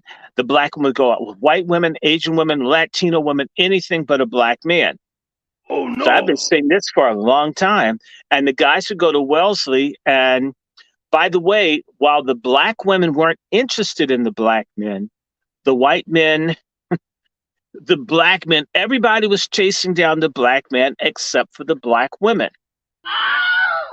And so now I think that finally that's penetrated through the thick skulls of black men who've been brand loyal despite being mistreated, like shopping at an Asian store in the hood. Eventually, you get abused enough times, followed around enough times by the Koreans, and then you stop going. The black women have literally driven black men out of the relationship market, and particularly with the recent spike in divorces where a lot of sisters are divorcing, high-earning black men get divorced like black men that can't keep a job. They don't want black men, so now the black men travel. You know, I mean, I went overseas to start meeting women overseas when I was a teenager, okay? So, hold on, hold it. Passport, bro? No, I'm a black man that knows what it's like to be in Brazil one day where the women are friendly. I'm not trying to grab anyone's bottom or bosom or anything, and they'll speak to you, they're friendly, and get back to Washington, D.C., where there's supposedly a man shortage. And the first black one I meet is yelling and screaming at me over something I didn't even do. And I says, wow, just 10 hours ago, I'm in Brazil and the ladies are speaking. They may not want you, but they're pleasant. There is a war that black women have been weaponized against black men. They're very dishonest about it. It is a satanic spirit, and I block the person. I don't want to hear about passport brothers that have problems overseas because black men get killed every day meeting women over the internet, as do women get killed meeting people over the internet. No one talks about the black men that disappear and so forth because black men can't be the victims. Black men can't get ripped off for child support. Black men can't get ripped off in custody. Black men can't get murdered. Black men can't get set up and killed. Black men can't get swatted. Black men can't be falsely accused. In fact, these weaponized black women are white men with vaginas and melanated skin. They're no different from a white supremacist. And the black men who understand the psychopathology of these pathetic women are meeting women in other places. And, you know, women are women. Women have the same flaws overseas as they have here. However, the way that the Filipino woman, at least she is a wife for 7-8 years until she gets citizenship. We got sisters here who can't be married for 5 months, can't cook one time, can't be a mom ever. And you want to put down a person that will hang in with you for 10 years at book, and you can't do 1 year. Oh, no. So if I had to choose between a man going to China, someplace else, and bringing someone that at least hung around for 10, 12, or 15 years, got citizenship and broke, vis-a-vis a person who would game the system, steal everything, mess up the kids, make the kids hate them, and not even have a marriage for a year, to me, I would rather the person spin that roulette wheel and, in the words of the group that was led by the pedophile, the mamas and the papas, go where you want to go, do what you want to do. And I believe that there are more men. In fact, I want to let everybody know, I have a friend that does tours. When I'm doing a little better financially, I'm thinking about getting a group of people, if anyone's interested, and going to Malawi, where these sisters want to get married. They have some nice looking sisters. that want families. I'm not interested in sex tourism. That's disgusting. But folks who want to meet someone that can start a family, to figure out places where we'll go where folks are prepared to be a wife. Brother Short. Hold on. Let me just say, Somebody said you off code, Brother Short. I don't care about what they said. It's my dick, not theirs. I mean, that's kind of queer. They're off code if they're going to tell me where my penis should go, where I should be fulfilled as a man, where I should find a wife. So for all the women that say if it's a woman and if it's a fagonist man, that's a whole nother set of problems. The women that don't like the Passport Brothers movement, now is the time for you guys to become Black American marshals and bust down the sorry sisters and start regulating them. I have watched with my own eyes one lesbian beat another lesbian holding a baby in front of Black women, and not one of them said a damn peep. Had that been a man even raising his voice too loud at a sister, there would have been all kinds of talk. You Black women have no moral code for each other. You don't hold each other accountable, and you think that that's somehow morally right for a man to get with one of these crazy ass women that will mess up the children, mess up the man, mess up everything. Like the man I know whose wife went out and had orgies and brought him back multiple STDs. When he wouldn't have sex with her when she was infected, she left him, and the courts gave her everything, and she betrayed him. We Black men know these courts, these divorce courts, mistreat us. That everything is awful for Black men in the courts, and you Black women know it. And there's, in fact, real decent Black women would want reform where it's fair. The sisters don't want it fair. They're used to having no one gives up power without demand, says Frederick Douglass. The Black men using the passport system as a way to break the back of the pork chop feminist stud rebellion in this country. And whatever is used that is nonviolent, that doesn't hurt a Black woman physically or spiritually, to crush this thing, whether it's God or whether it's marrying, outsourcing your relationship, do it. This thing must be destroyed in our lifetime or we won't survive as a people. And I don't give a damn about any woman that doesn't like what I said. Fuck all of y'all, because y'all have had plenty of time. I've seen situations all the time. I'm telling you as a teacher, the young Black men that were serious, that acted like they were marriageable material, couldn't get a girl to spit on them. The guys that would rape the girls, they had all the attention. I don't give a damn about this bad boy obsession. In fact, have the damn bad boys and be alone with the bastards when they walk off on you. But no righteous Black man deserves the kind of crap and toxicity of these toxicity queens who hate men, who actually feel entitled to our life and labor to subsidize the fact that they lived as whores, and that's what they've done. And we're supposed to clean it up. I'm not the cleanup crew or roadie for your show. And Black men have to rebel against that and say to hell with it. And I'll tell you something. You want men to stay, lose the weight, fix yourself up, do something legitimate with your hair. Dress like women instead of like dudes or drag queens. Find out about God, learn how to cook, and think about being a wife instead of a greedy roommate. That's what needs to happen. And until that's done, God bless Kevin Samuels and the Passport Brothers. Finally, something has come along to bring these hard-headed broads that you can't talk to in nice, proper terms because they don't listen, because they don't have to. And they have a huge number of sorry-ass, whore-ass Black men who will say anything to get themselves some sex. They would screw a beehive if they could hold it down. Those kind of Black men that you like, that are trashy and cheap, enjoy them. They're wastrels. They're infected. They have AIDS. They have HPV. They're sterilizing you. And there are huge numbers of Black women sterilized with syphilis and everything else because they've laid down with the sorriest ass Black men that they could find. Count me out of that. If you're different from that, virtuous, and by the way, if you actually like your father and you're not into your mama's bullshit to hate your dad and all men because your mama married this dude, stayed with him, but poisoned your ass so heavily until you can't forgive any man for what your mama told you she went through. A whole lot of black women treat their daughters like trash cans and old Kotex, and you suck up all that mess and it stays inside of you, and she throws you away, and she has her life. Y'all have been betrayed.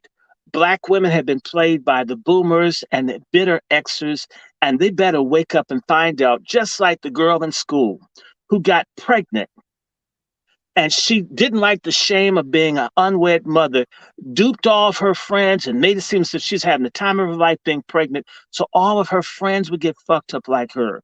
It's women that do that to other women while they got you looking at men the same way coon leadership tells us racism when they're the ones that are setting us up for genocide. You women have your greatest enemies are other women. It is not men. And I'm just sorry. The black women, too many black women are white supremacists in their orientation. I don't want to get in the back and forth over someone about what has to be for me as a black man. If you don't know, one, if you're not interested in God the way God represents himself in the Bible, I don't want you. And right now, I'm going to say this.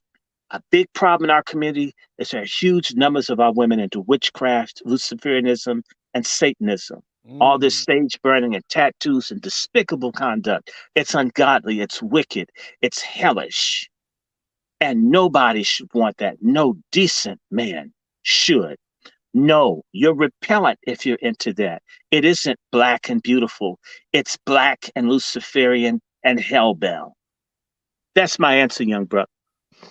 Yes, indeed. Yes, indeed. I Hey, hold on, totally. brother Twiz. I'm gonna let you land.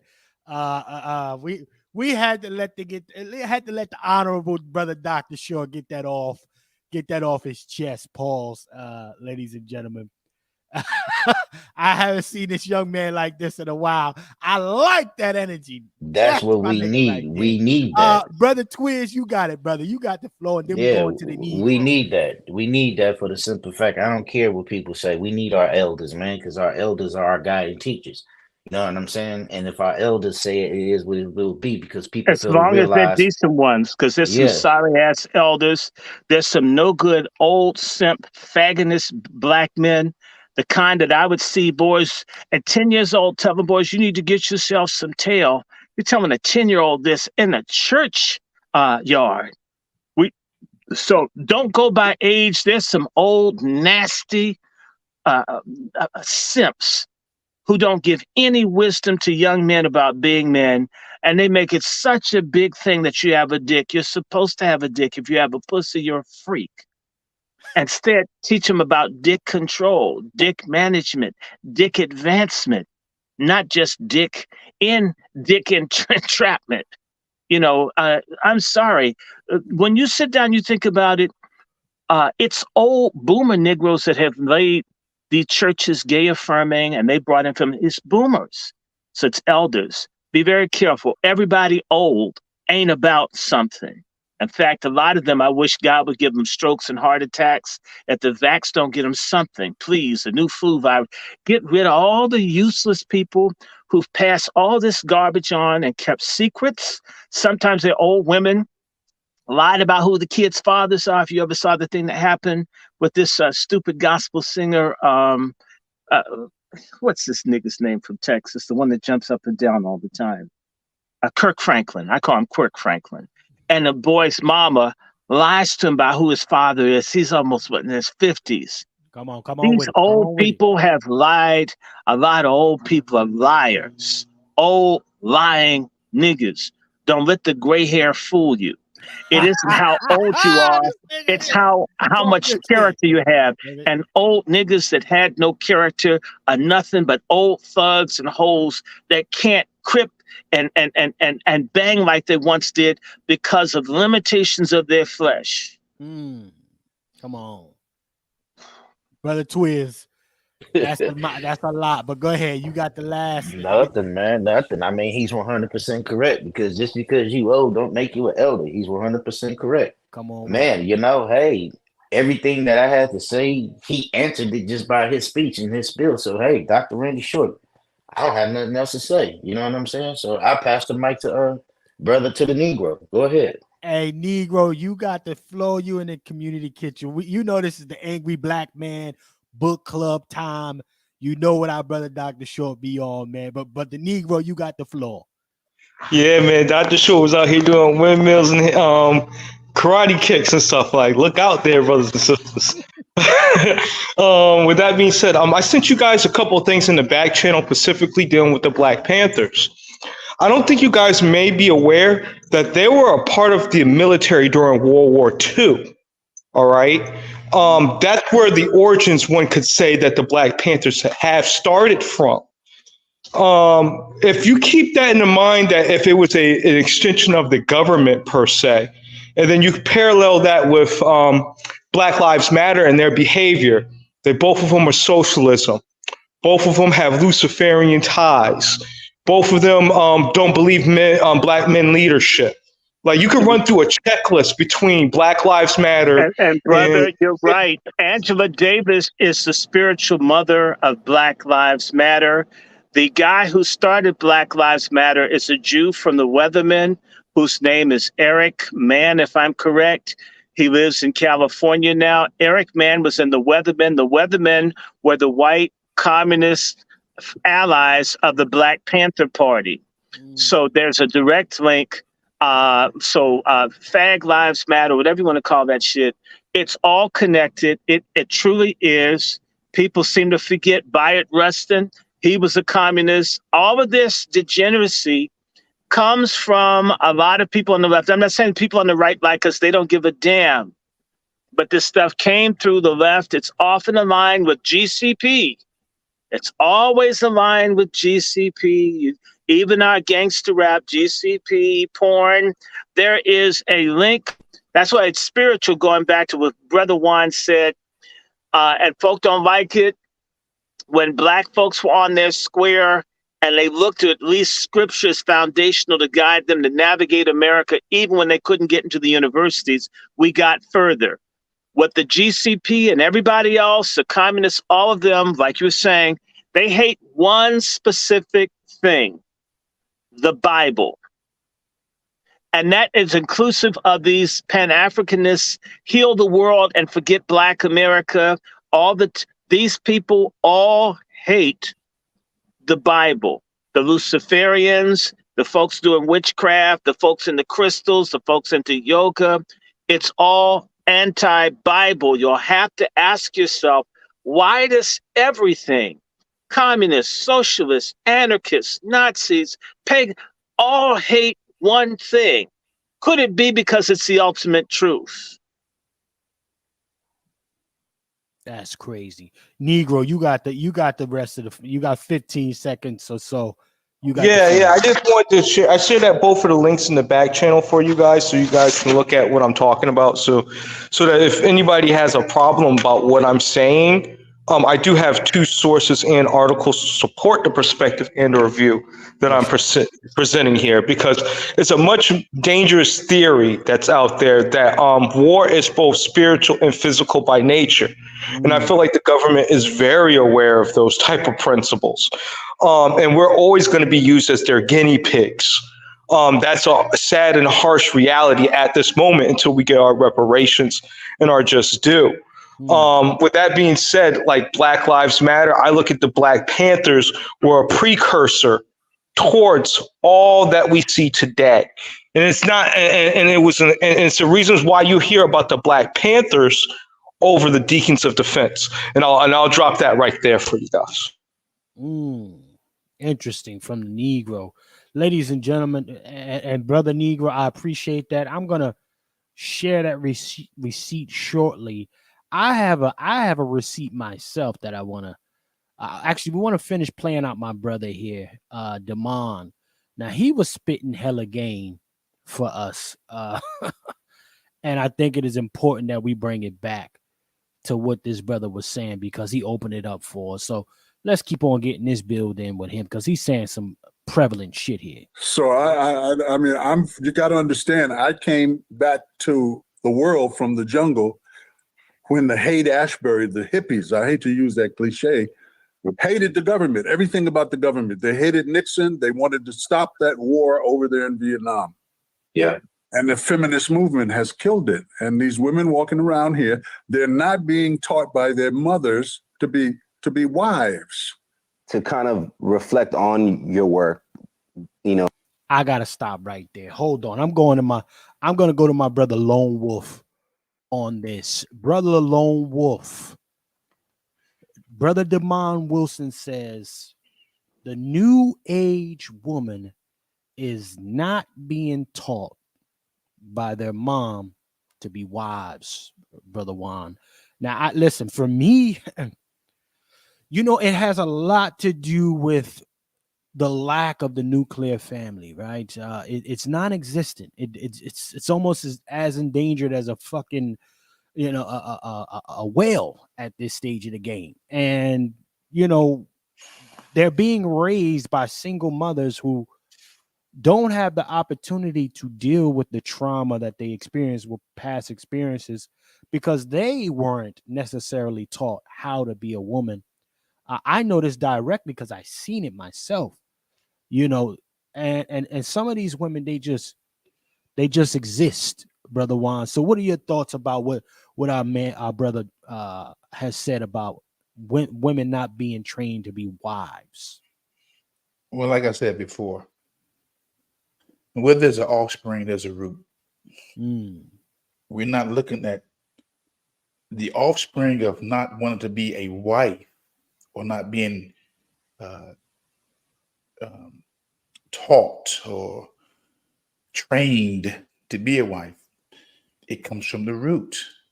We got a lot of women out here who promote everything but wifehood. Baby killing. Okay. So I'm not surprised about what I see because, again, anytime you see an offspring, you've got to ask the question, where is the root? If our women are not being taught to be wives, it's because their mothers are not teaching them to be wives. They don't see a value in being a wife, but they fail to realize that communities, civilizations come from families, not partners. What the hell is a partner? A partner is somebody that you go on business with. I'm talking about families. Say that one more time for him, Brother Juan. A partner is somebody you go in business with. I'm talking about families, marriage. So yes, our children, our women, our young women right now are not being taught to be wives. They're not being taught to clean, not just the house, but themselves. Come on. And to screw on requests like a concierge at a hotel. Not when you don't feel. Well, I don't feel like it whenever he asks, and it's rape if you help yourself. When I look at some of these social media videos with these youngins speaking, these young girls speaking, and I always have to interject my age into the equation. I'm 55. And you got 25, 30-year-olds telling you how to be ratchet, what they're not going to do. Where did they get that from? Well, from my trained eyes and me going into the neighborhood and seeing that the police was the surrogate for these women who didn't have these men, who wasn't training these girls to be wives, to love their husbands, to raise their children. That's the farthest thing from their mind is to be a wife. They want to get the bag. They have a short-term, let me say this right, because I want to say this thing right. They do not put value on family. Think about that. They want to get it for themselves at the expense of everybody, even the community, even the sisterhood. And that's how they can leave the baby in the hot car. That's how they can do a girls' weekend out and leave minors at home with no food, with nothing. How you can have strangers watch your minors. I study warfare, and I understand that when in times of war, when the conqueror comes in and he wins, the spoils of war is not just the gold and the silver, it's the women. Come on. And the children. The women, and the children. Well, not even the children, because no, they screw the children too, brother, in warfare. Yeah. Yeah. They will yes, that's part of it. They will kill that woman's child and take her off, and she would go and have children by that conqueror and love that conqueror like she was supposed to love the conqueror that killed her child. Oprah. These folks are, look, man, we look, we have some major challenges ahead of us. And I see a lot of people going to be by the wayside. A lot of them, of all ages. Because again, we're in the time of war right now. We're funding 2 wars, right? And then we got a war on our borders, right? So we're in war, but we're talking about entertainment. But eventually, we're going to war. And watch when I tell you, they're gonna flee, they're gonna run so fast back there to their femininity, but it's gonna be too late because they already have a record of disrespect in place. Come on. Well, brother Juan, it says, and God closed the door of the ark. God did it. God closed the door. The cut off people, God's separating you from the sludge. God's going to do it. Some of us aren't married. Some of us are single, not because we don't want to be with someone. It's just nuts. God separated, and there's going to be a great sorting out. By the way, I was doing a show. I think it was with you, Brother Juan, and maybe it was with Brother Quentin.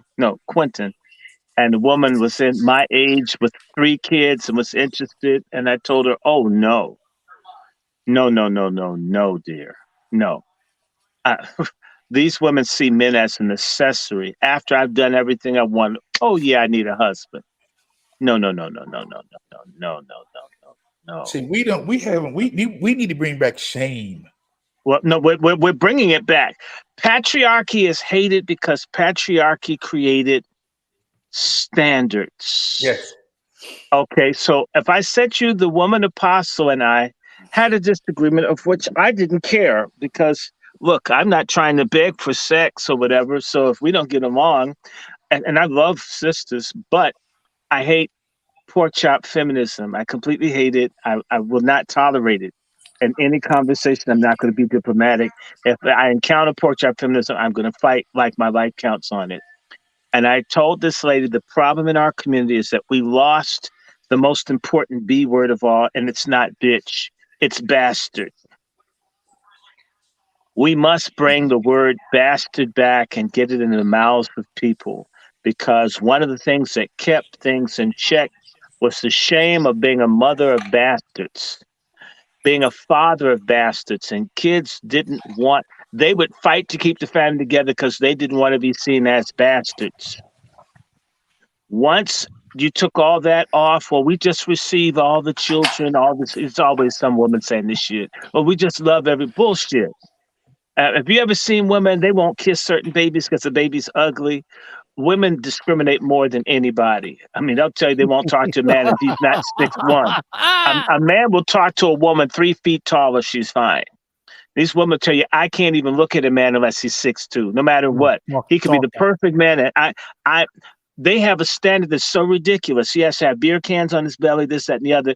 And yet she weighs 900 pounds, okay? She looks like Jabba the Hutt with a thong on. But she wants a guy who goes to the gym, who eats right. You know, he has to be a vegan. And she lives in Domino's Pizza, okay? Patriarchy brought shame. And that's what I say, body shaming. The things that men like they want a woman in shape, well, it's body shaming if you don't want 500 pounds of cellulite. Okay, it's not shaming when the women pass up fat men. No fat man that wants women to be interested in him isn't thinking about getting his hands on money, because fat is ugly. Fat is repellent. No one wants it, especially not women. They don't want a fat, greasy dude sweating on top of them and all. I mean, and in fact, he's more likely to find gold in her vagina than he is to find his own penis, because he's got so much belly. Women don't like it. But look at the double standard, and I blame black men, where we've made, oh, she's fat. No, she's not fat. She's a slob. We need to go back to ugly, fat, bastard, hoe, and it means something, as well as a man being a deadbeat, being pathetic. By the way, this woman got mad, says, well, I don't like the word bastard. It hurts people's feelings. It says, well, the Bible uses the word bastard. God sees bastards existing. I don't care what you think your spiritual rank is. You don't supersede God, person. Bastards are real, and you're out of order. And you've been hurt. Your marriage broke up. Just because you had a problem in your life doesn't change the book and its standards. And I said, we don't have to agree. We don't even have to be friends after this conversation. But I don't call myself an apostle or a bishop or anything like that. I do call myself a believer, and I'm obligated to honor the word, even if I don't like it. Doesn't it say, let God be true and every man a liar? God's got it whether I know it or not. I said, so you are a higher authority than I am, so you say, and yet you're ready to throw the Bible out the window because your feelings. And it says, the scriptures say, who can know the heart is dark and desperately wicked. So when you hear these women say, my heart, your heart can lie. Your heart had you sleeping with Freddy Krueger and Kyle Rittenhouse. That's who your heart led you to, right? Heart don't mean nothing. We need principles. So the shame needs to come back. And part of where we used to get shame from, and I have to go there, is these sorry ass nigger preachers like that punk T.D. Jakes and Creflo Dollar. The only thing they want open is women's pocketbooks, not their hearts. They don't care a thing about the spiritual development of anybody. They care about the bottom line and the keeping their private lives quiet. Hold on, brother Short. Hold on. Are you saying the church is a failure? Let me clarify. The owners of religious real estate that conduct what reports to be Christian services is a failure, and it has been so for 40 years, if not 100. And it degrees. There's some that may be successful, but I would say these days, what you call a church is nothing but a not-for-profit business. It's no different from the Red Cross. It's no different from the gay human rights campaign. They're all 501c3 things. It's about profits. It's about pensions. It's about that. It has nothing to do with holiness, has nothing to do with God. All of you who think you hate Christianity or what it is, you've never seen it. The crap that those people pushing up at the AME church, cheering on that predator Biden, that's not God, that's Lucifer. So they have real estate with the spire, which represents a penis. So you have a building with a dick on it, and you're going to get close to God. Oh my. I mean, 90% of what you see, if you go into a church, has nothing to do with anything in the Bible. And especially tithing. Don't give any of those niggas your money. You don't owe anybody but God. Well, hold on, brother Short. Hold on. I got you now. Now, who funds this church though? Who funds it? The majority of the people that enable these no good liar, predators, self-hating, backstabbing, traitor Negroes are Black women. Black women subsidize this Babylonian Baal worship cabal of lying grifter preachers. It's basically a institution that blows smoke up the ass of black women that can't find men. Sounds like just how like they fund the Chinese stores for that weave and stuff too. Our sisters fund everything that's killing us. They even buy the poisonous products from the Chinese, and when their hair falls out, and we don't want to be seen with them because it looks strange to have a bald-headed woman, right? You're shaming them. You should have been ashamed to shop when black women used to make hair care products. They won't even patronize other sisters because there is no goddamn sisterhood. Sisterhood only exists to destroy black men and to kill black children. It does not exist to protect women, to get them income, to get them health care, to protect them from disparities when they're delivering children. The sisterhood exists only to be against God, to be against men, to be against motherhood. That's what the sisterhood, and to run after white men and white women, and sometimes people of other races. That's what the sisterhood is for. It's not worth a goddamn thing. It never has been. Jeez, ladies and gentlemen, I gotta go to Lone Wolf.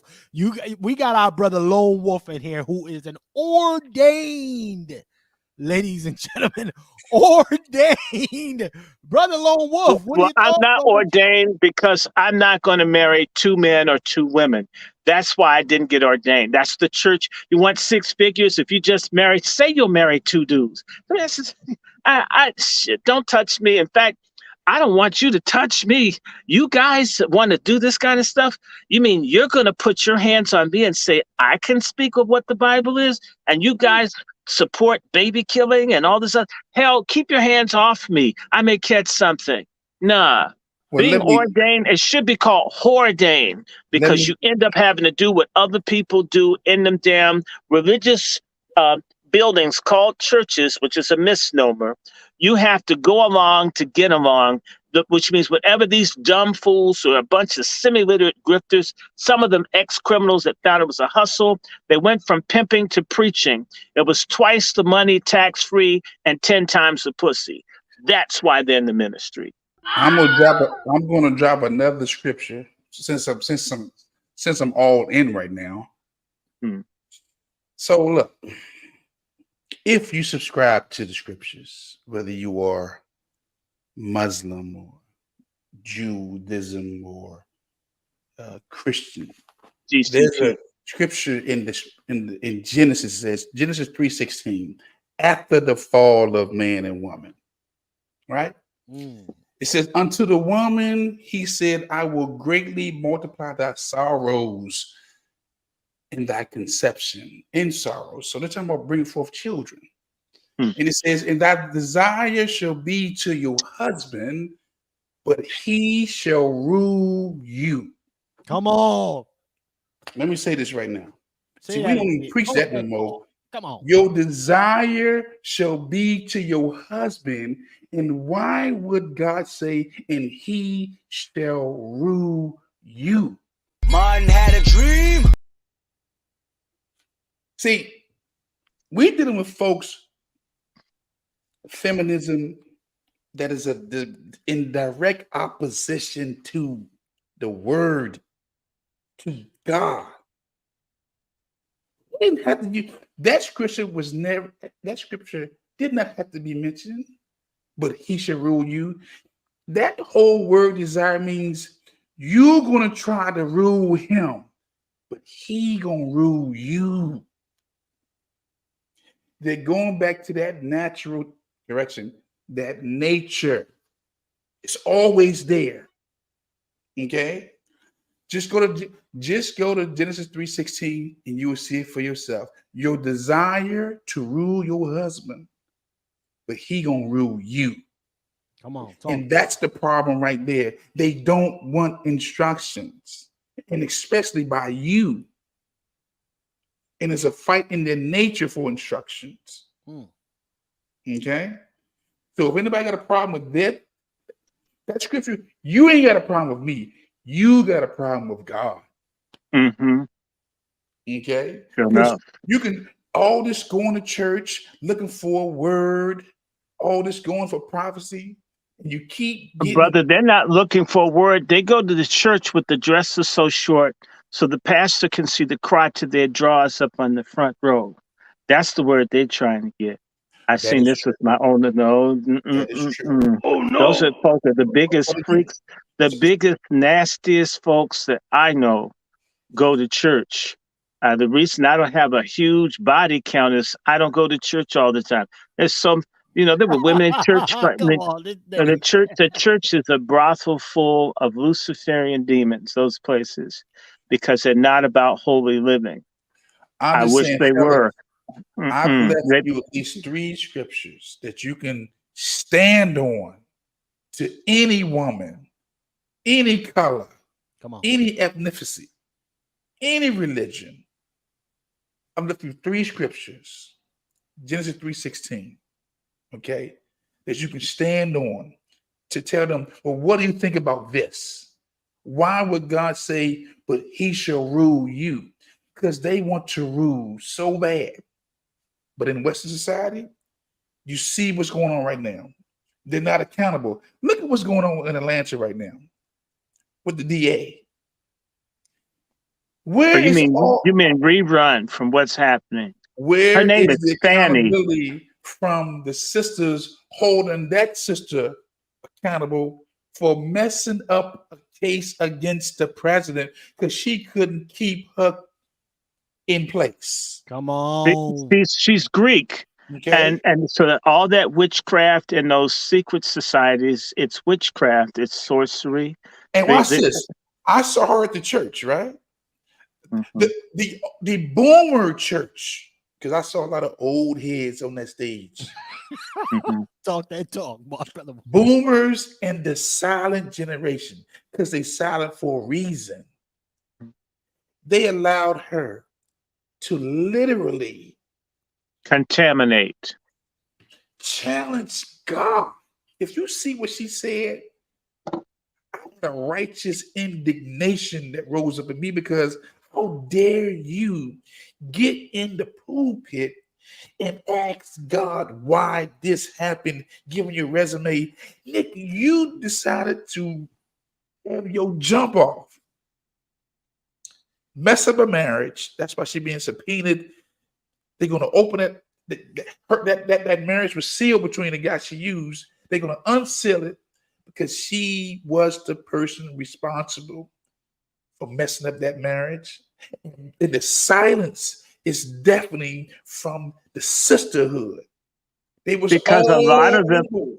are doing that. Let's just be honest, black men. If you're walking down the street by yourself, a lot of sisters won't even say hello to you. They're not talking about anything inappropriate, just speak, won't even acknowledge you. But be walking with another black woman and you feel like you're a superstar. You feel like you're Lenny Kravitz. You feel like you're Michael Jackson. Just be seen in the presence of another woman, and all of a sudden, that's including church, the women began competing. Not so much they want the man, but I call it vagina jousting. You know how in the King Arthur movies, they try to knock the other off the horse with their long lance? Well, the women, I guess it's their clitoris, and they try to knock the other woman off to get the man, not because they want the man, but because they want to show the other woman that her vagina packs more punch than hers. And that these women will try to screw a man into submission. Basically, they're using sex magic. And so these women would never speak to you. You could be a man, go to church, and not even talk to you as a single. See you with the woman, and they're all looking. I had a situation where there's a church mother. This woman's like 20 years older than me. The women at that church started hating her because I made friends with this older woman. I was asleep with her. The woman had a messed up leg and everything, false teeth. Maybe she gave great blowjobs back in the day. I wasn't bothering her. The women at church wanted they started hating her because I became friendly to someone female in the church. And then it got explained to me, this woman had a crooked ass that looked like a question mark, had told all the women she would be screwing me in a matter of weeks. I didn't know that. They never spoke to me, but I ran into her in a restaurant with the older woman, and that lady nearly had a meltdown. We had to leave, and that's just what happened. I'm just with the sister I know from church. I'm not groping this old woman who walked with her back, with her spine problems and all that, with the cane. And that woman thought I was screwing the old woman with maybe the false teeth was, the hedge that she had. God, but would never speak to me when they would see me one-on-one, but only had an interest in me when they saw me with another woman. There are a lot of women that have no interest in a man unless they can have drama to unseat another woman. This is how they operate. They talk about the unfaithful men, and okay, but there are a whole bunch of unfaithful whore-ass women out there. Lots. They're in abundance. Well, brother Short, let me say this. When I was off the market, okay, when I was on the market, right, doing my thing, I found that women are some of the most competitive. Yes, vagina jousting. It's crazy. I mean, when you got them out there competing for you, a lot of niggas, listen, I'm gonna keep it 100 about this, and then I'm gonna let Brother Juan finish his thought. A lot of niggas have never had women compete for his companionship. A lot of niggas have never lived that life, and some, others have. But I'm gonna tell you, they don't give a shit. Quick? They don't give a shit if you got a woman, if you dealing with another story. Because if my pussy's better than the one that you got, I can make that dude. And you know who else will do that? Gays. The women and the gays do the same thing. They'll see something and try to break up a union to prove the sex that they had supersedes what the other person's getting. Women and gays do the exact same thing. Oh, yes, they do. Well, but and that's my thing. I am, understanding, some of the motives, because see, here's that other thing, the illusion of that sisterhood shit. Well, I mean, listen, I've never heard a man talk as bad about a woman as I've heard women talk bad about other women. I mean, they drag them in the fucking ground. You understand me? So listen, but that's just me, Brother Juan, sir. You got the last bit here. Finish your thoughts, sir. I'm just saying again, when you need to find out what the offspring, you got to go to the root. And I think that you don't have to like my affiliation with my belief system. And you don't have to even respect it. But you can't deny what I'm saying. Come on. Come on. Yeah, God is real. I don't care what nobody says. God's real. The scripture's real. Whole bunch of folks are gonna find themselves on their knees because the dollar could go, a lot of stuff could go. Pork chop feminism's gonna go. What you gonna have to lean on? You better find out about God, better run while you can find it. They're about to take it all away from everybody. Folks are going to have to hide what they believe. If you don't believe anything, and the rate of suicides is going to the ceiling for Black children, for Black men, and for Black women. Talk about all these successful, strong Black killing themselves left and right, or they're dying in a cowardly way with drug overdoses to hide the fact that they were tired of living. And there are a lot of Black folk out here who are miserable. They're just living dead. That you don't live for anything, and definitely don't want to live for God, even though you've got erectile dysfunction or whatever. It's amazing. It's amazing. Oh my God! If I didn't care for these sisters in my people, I wouldn't say nothing. King said that there comes a time when silence is betrayal. Silence is betrayal. And so I can't sit back on the sideline and know what the root problem is and don't say nothing. I'm telling the sisters, if you're hearing me, I need you to get back in fellowship with your God. I need you to get back in fellowship with your man. Okay? And your sisters. Well, and I mean that in a positive way. Sisterhood like what the Bible shows with Naomi and Ruth, that the feminists have made into a gay relationship. Everything is gay. Whenever two people the same sex get along, that's gay too. That's the other thing. These women, they don't want to love you when they're your roommate partner, and you can't have any buddies either. And they'll you so everybody's gay if you don't do what they say, and yet they've got women slobbering on each other, and they just sisters. We need each other as brothers and sisters within the proper context of what those friendships and relationships are about, as well as old and young. And without it, we're in a lot of trouble. As it says, love neighbor as self. This idea of compassion for one another is a commandment. By the way, that's proof that those religious real estate buildings where they don't love nobody, they don't help nobody, they're not doing it.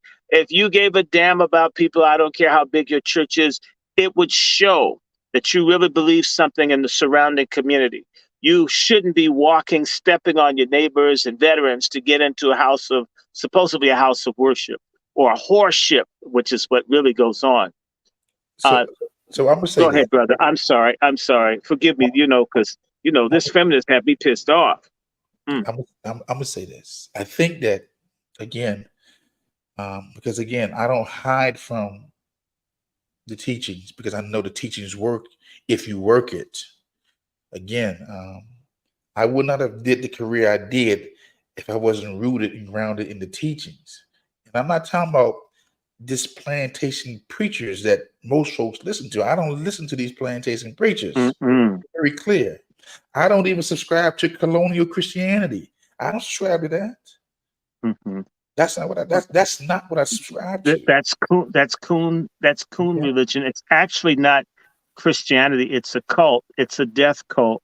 I just had to say this straight, that what most people have been told is the Christian faith for Black Americans has its roots in the Compromise of 1727, where the society, where the head of the Church of England, the Episcopal Church, which is the national church, your national cathedral is Episcopalian. The Church of America is the Episcopal Church.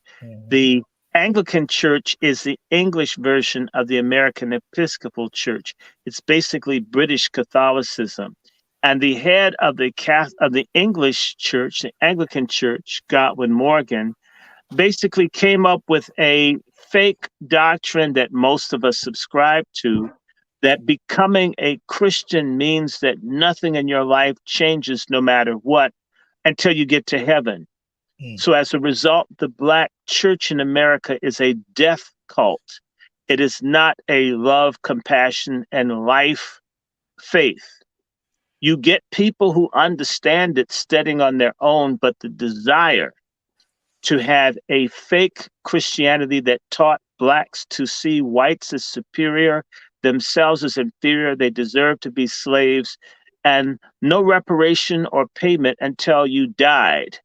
This is the faith of white evangelicals and all the coon sellout Black denominations that run after ecumenical relations with the people who continue to practice this heresy in this present day.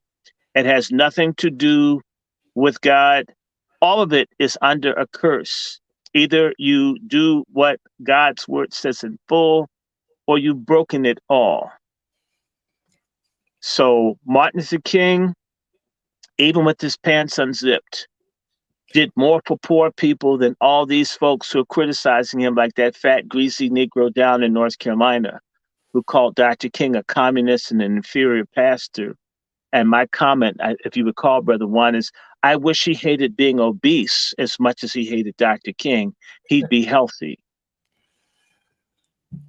Well, again, a lot of times I don't speak on certain things because there is no system in place to deal with these traitors.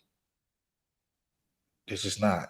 So I don't really talk on them. But again, I just need folks to just take time out and just listen. There is a solution. We do have an answer. There's no society built They didn't stand on some type of spiritual principle. They led with a spiritual principle, a word. So I'm just trying to share with you guys, ladies and gentlemen, that I'm not ashamed of standing on the principle. Our women are out of order because they don't love God. Hold up. Oh, And our men are out of order because they love vaginas more than they love God or women or children. And I'll say it again. Our women are out of order because they don't love God. I stand That's 10 right. toes on that. They're Let me tell God you why. haters. It's true. Watch this. Pork chops hate God. The scripture says this. Because I guess that Jesus foresaw the future. And he said, a new commandment I give unto thee, that you love one another as I have loved you. And by this love, all men should know that ye are my disciples. I'm not seeing the love. You're not seeing the love. All we're seeing is hate. So if you're seeing hate, that means you don't have love. And I'm 10 toes down again. They don't have love. Matter of fact, I would rather for you to like me now than to love me. Because if you like me, you'll tolerate me. Because everybody's saying they throw love out there like they go on fishing. Do you like me? They don't even like their man. They're fishing for the bag. Well, look, I posted the other day. It's nothing wrong with the bag, but there's another bag. There's a happiness bag. There's a health bag. There's a love bag. There's a success bag. There's a prosperity bag. There's a sex toy bag. And then there's money bag. Don't just stop. Don't just settle for that one bag. It's a couple of bags to get. come on. Okay? Get that health bag. Because you can have all the money in the world. But if you ain't healthy, you won't be able to enjoy it. Steve Jobs had a dream. Steve Jobs, one of the richest men in the world, died at 55, 56. Okay? We don't miss him. I don't have to miss him. I'm just saying that in the bigger scheme of things, you can have all the money and have bad health. Get the health bag. Get the happiness bag also. They're not healthy. They're out of weight. They're not happy. They're always complaining. They don't have love. Come on, man. Where there's an offspring, there's a root. And they don't want to hear stuff like, they don't want to hear this. Because they don't want to deal with accountability. Hey, Brother Juan, they said the only bag that matters is the Birkin bag. And if they ain't careful, the only bag that will matter is the bag at the ain't gonna corner. You mean the body bag? The body bag. Okay, well, the grocery bag matters. That's a bag they're interested in. That's one bag that they want aside from the money bag. Groceries are expensive these days. Yeah, but you talk about Wegmans Plus. You got a so again, I Costco card, a Sam's Club card. Yeah, I just want the sisters to, as we say in our circles, change your mind, which is you need to repent. Repent. Turn around. Come back to God. Get under your man's protection. Because guess what? If you don't listen to me, I ain't got to protect you. That's right. They're outside the ark of the protection. Hold on. I need Brother Juan to say that one more time, sir. If you don't, you need to repent, turn back to God if you're a female. Because if you don't listen to me, I don't have to protect you. Protections come with submission. Don't say that S word. Protection comes with submission. Yes, submission. I mentioned it earlier. Okay. And watch this. And service with that submission. The proof of love is the willingness to protect. But if you're leaving for my covering from under me, then you get what you deserve. I will walk over you. especially if I told you don't go this way. We're not going to entertain this. If you feel the need to come from under my protection, my umbrella, you do it at your own demise. Mm. That's what a man do. I'm gonna land this plane with that. And Chef C, let the other brothers go, but I know I've got to do Bible study in a few, so I'm gonna have to leave y'all, and we have to do a part 2 to this. Because we Chef ain't even really get in the bag. We haven't gotten into that. We really ain't. I got a lot of shit here. This was jam packed, brother. But I know you got your regulars going down. Yes, I know we have to do Bible study for us bad people that believe in fairy tales. We can't wait till we have our fairy tale story time for all the atheists out there. I like my Bible. I love it. I love reading it. And the more I read the Bible, the more I don't like atheists. Atheists, y'all are such losers, man. So I can't wait until I read my book of myths and fairy tales. I really love it. In fact, the biggest fairy tale is that stuff that you let them inject you with, and y'all thought y'all better off.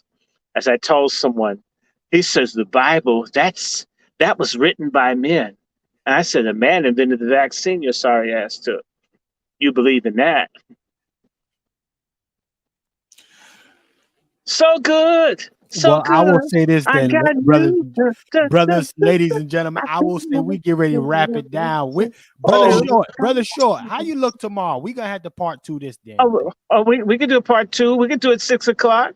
I feel nice. Okay, what part 2 tomorrow? Jesus Christ. Yo, Jeff, I got something for you guys before you head out. Negro and my brother Twiz, you got your final thoughts, sir. I saw Brick Lady in the title, so I wanted to bring up something from Brick Lady in the future. It's amazing how some of the women in our community donated and supported her, but they will not support and donate for a black man's business, especially a man that they're laying down with. That just sits as a problem and very traitorous that they're willing to support this evil woman, but not support a black man business that can empower her and her family. That's absurd to me. That's kind of crazy. So I'll definitely be back here at 6 o'clock if I can, Lord willing. Yes, sir. Shout out to the Negro tapping it. Brother Twiz, sir. You got the flow, brother Twiz. Yes, indeed. Yes, indeed. I just want to say, man, this was beautiful, man. And like I said before, and I say it again, this is something that we really need to do. We need to have a Saturday sit down where grown men can talk and come together, because we have to start it somewhere. And every fire comes from a spark. Like Juan was saying, it all has its roots and everything has its seeds. So we finna start it right here, because we need grown men to speak it. I see it ain't too many grown men around that has the balls to talk like this. You know what I'm saying? So, hey, Dr. Short, I appreciate your time. Same thing with you, Juan. Same thing with the brothers in here. And I'm looking forward to it next week, man, because, hey, as we men, we all we got. So that's where we stand, and we all we got. And that's where we got God and we got each other. Yes, indeed. Yes, indeed. Thank you, sir. Well, again, I just want to say this. I have no problem in sharing. I accept my role in the earth as an elder. It hasn't always been this way, but again, as I put the work in, man. And I want so much for our people. Again, I know there's people out here who can imagine a world without us. Say this again. There are a lot of people who can imagine a world without Black Americans, but I can't imagine a world without Black Americans. And I'm willing to do whatever it takes to make sure that we stay around here. I don't talk a whole lot because I know what I do is very critical. I'm out here training folks how to defend themselves against foreign and domestic enemies. Because again, we just may have to take arms one day. I just may have to protect not just myself, but my family. Not just my family, my friends. Maybe the neighborhood I'm in. Maybe it's the city I'm in. Maybe the county I'm in. And maybe the state. And just maybe the nation. Okay? Again, because when this thing goes down, because it's going down. It's going down. They're not going to ask you, are you saved? Are you a Christian?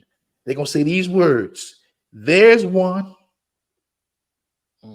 There's one. There he is over there. So I want you guys and ladies and gentlemen to be serious about becoming responsible gun owners, gun users. As I talk about this word today, trust me. Tell them about the discount. You'll get 25% off. Yes, if y'all need to learn how to shoot somebody in self-defense. You know how to, if you want to learn how to stop the threat.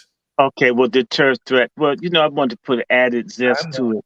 If y'all want to be safe, okay, I'll make it punkified. If y'all want to be safe, there is a discount. Y'all need to get in touch with Lone Wolf. Y'all can email me. I will put you in touch so you can get personal training. You can be expeditious. You never know when you're going to face a Kyle Rittenhouse or some pathological Negro that needs to see a mortuary in real time.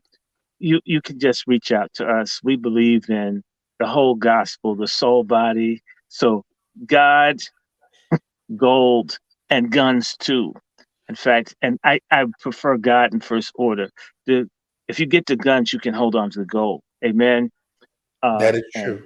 That is true. Yeah.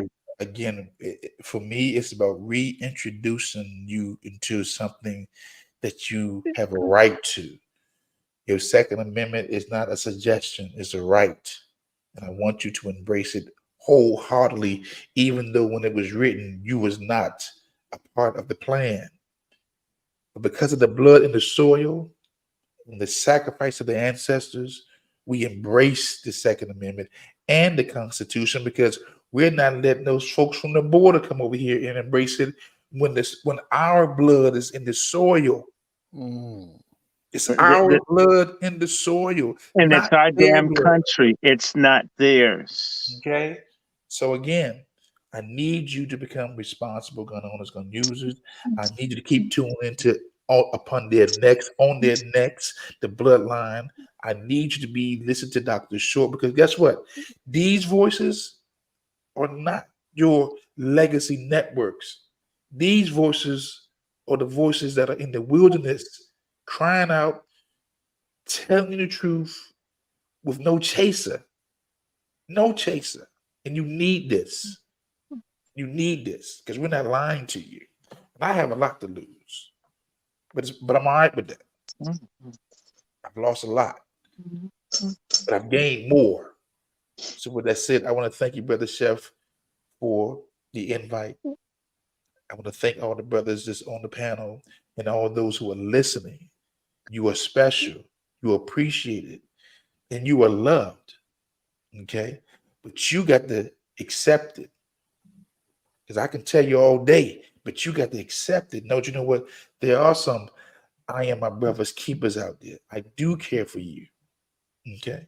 But with that said, I want to thank you again. Look forward to the next broadcast.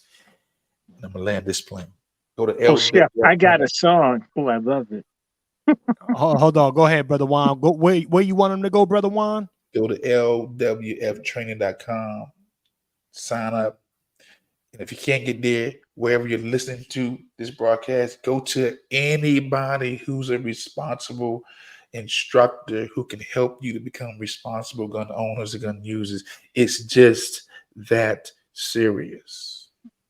I land my plane with that. Yes, sir. And Brother Dr. Short, I'm going to say my piece, and then you can take it on out since this is the Angry Black Man's Book Club, PATTALK number 7. So let me say my piece, and then you take us on out of here. Ladies and gentlemen, make sure you go over to On Their Necks and subscribe on their next podcast on YouTube. That is my platform over here. I joined the Angry Black Man's Book Club today for Pat Talk number 7.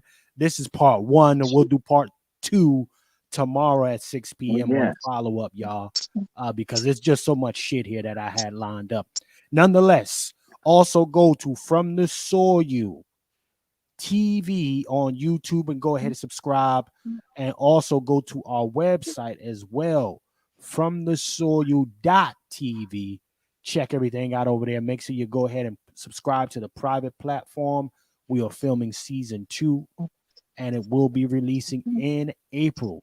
So keep your eyes out for the latter end of April. That will be releasing, which is going to be fly. I think everybody make sure you like, share, subscribe. Like, share, subscribe, like, share, subscribe. Brother Dr. Short, can you take us on out of here on this strong Pat Talk number 7 today? Well, I mean, I feel good. So, you know, I was thinking the James Brown song. I mean, God is good. God is good now. God is good. He's so good now. So good. So good. God bless you. Jesus nice. Jesus Christ. So good. Okay, I gotta go, y'all. Hey! I wish I had a sax. Ladies and gentlemen, I'll say this. Always remember. You know what we say? You know, when we put the verse in for 1, we got 1. LoneWolf firearms. Nobody can do you no harm. And when you got LoneWolf firearms, nobody's gonna do you no harm. And I'm sorry, we could put a verse in there for 1, man.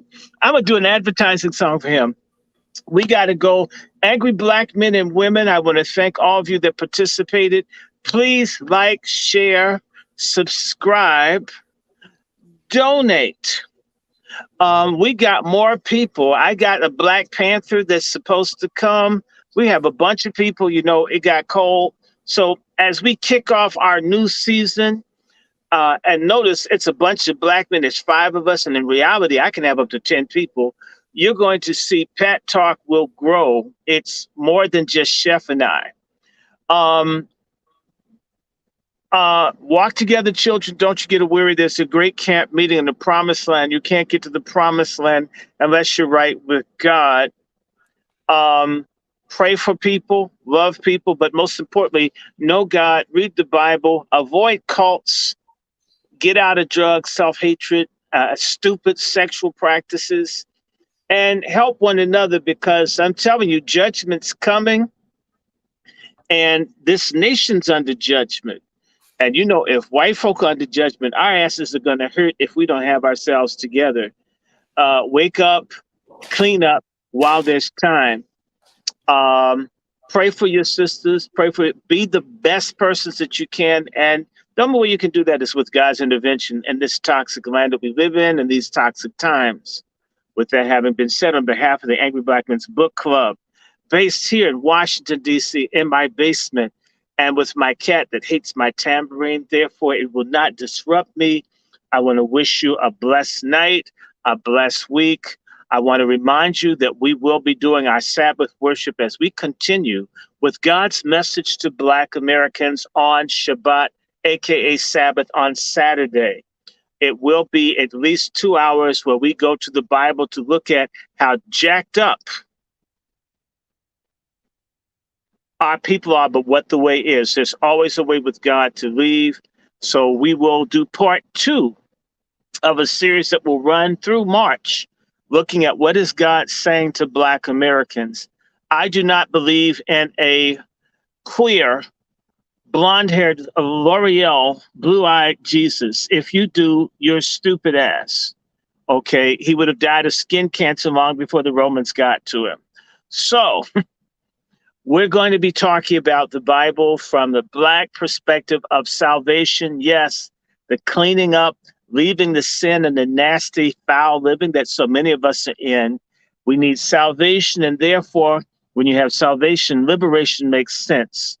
We've been doing it backwards. We've been trying to get liberation, and we'll pick up salvation later. That's a big mistake. It's a big betrayal of the crooked Negro preachers and the cultist Negroes. So we'll be addressing the issues of scam Africanism, Black self-hatred, Black men not sticking together, and pardon my language, but the whole sin, the curse of brother fuckers. This must go, as well as pork chop feminism, the faggotists, and the simps. So may God bless and keep you, and may his face shine upon you, give you peace. You want people honest, whether you're a coon buster, whether you're a patriarch, and I want all the men to be patriarchs, and I want women to be women again. You can come to this channel, and we don't care about what anybody thinks until they take this damn channel down. And y'all know they've taken like 4 of mine, and I will simply just do another one. I don't care. I believe in God. I believe in Black freedom. I want my MFM, which stands for motherfucking money. We want our reparations in Jesus' name. If Jesus could get it off of Zacchaeus' behind in Luke 19, we can get it in America in 2024. With that, I'm signing off. Again, God bless and keep you. May his face shine upon you, give you peace. Hello to you, wherever you are in the country. In particular, it's nice to hear from people down in Alabama. Let's work together. If you have ideas, if you have people that you'd like for us to talk to, or authors, I will go back to books. I have a couple of my books right here. I want to do something on Edward Bernays, talking about propaganda and how they manipulate people. I'm trying to think where I put them. I have so many books up in here. Oh, it's back here. Let's show you some of the books I just got recently. And we're going to be talking about, again, I still want to go back to eugenics and racism and so forth. This is one really good book, The Psychology of Totalitarianism. And if you ever have a question about a book, you can always email me at wrandyshort. This is a very short book. It's cheap. You can get it on Amazon. Propaganda by Bernays. It talks about how they've messed Black people and everybody up, how they've got people controlled. We're going to probably do a little bit of that tomorrow. Crystallization of public opinion, which is also by Bernays, the nephew of Sigmund Freud. A lot of us are manipulated. All this stuff happened with pork chops and everything. This is a trick. A trick. This is one of these things I'll probably use for Sabbath, the Negro and the Holy Writ, talking about how we are the chosen people. Please don't listen to ignorant people. And one of the other things I'll be doing along in the future, this is the book that I got from Dr. Winters. I got to let you guys go. Got to do the Bible. I have to talk about how I love Jesus, because he first loved me, even when racist and self-hating Black people don't love me. Jesus does. So I stick with that. With that, I have to go. You guys take care. Stay out of trouble. Abortion is murder. I don't care who doesn't like it. And God made Adam and Eve, not Steve. A rectum will never be a vagina. And whatever your chromosomes are is what your sex is. Stop using the word gender. It's a setup. All right. I got to go. Bye. Love y'all. See you. Ladies and gentlemen, in a system of white supremacy, as usual, you stand for nothing, you fall for anything. I'm Chef C, tapping out, Angry Black Man's Book Club.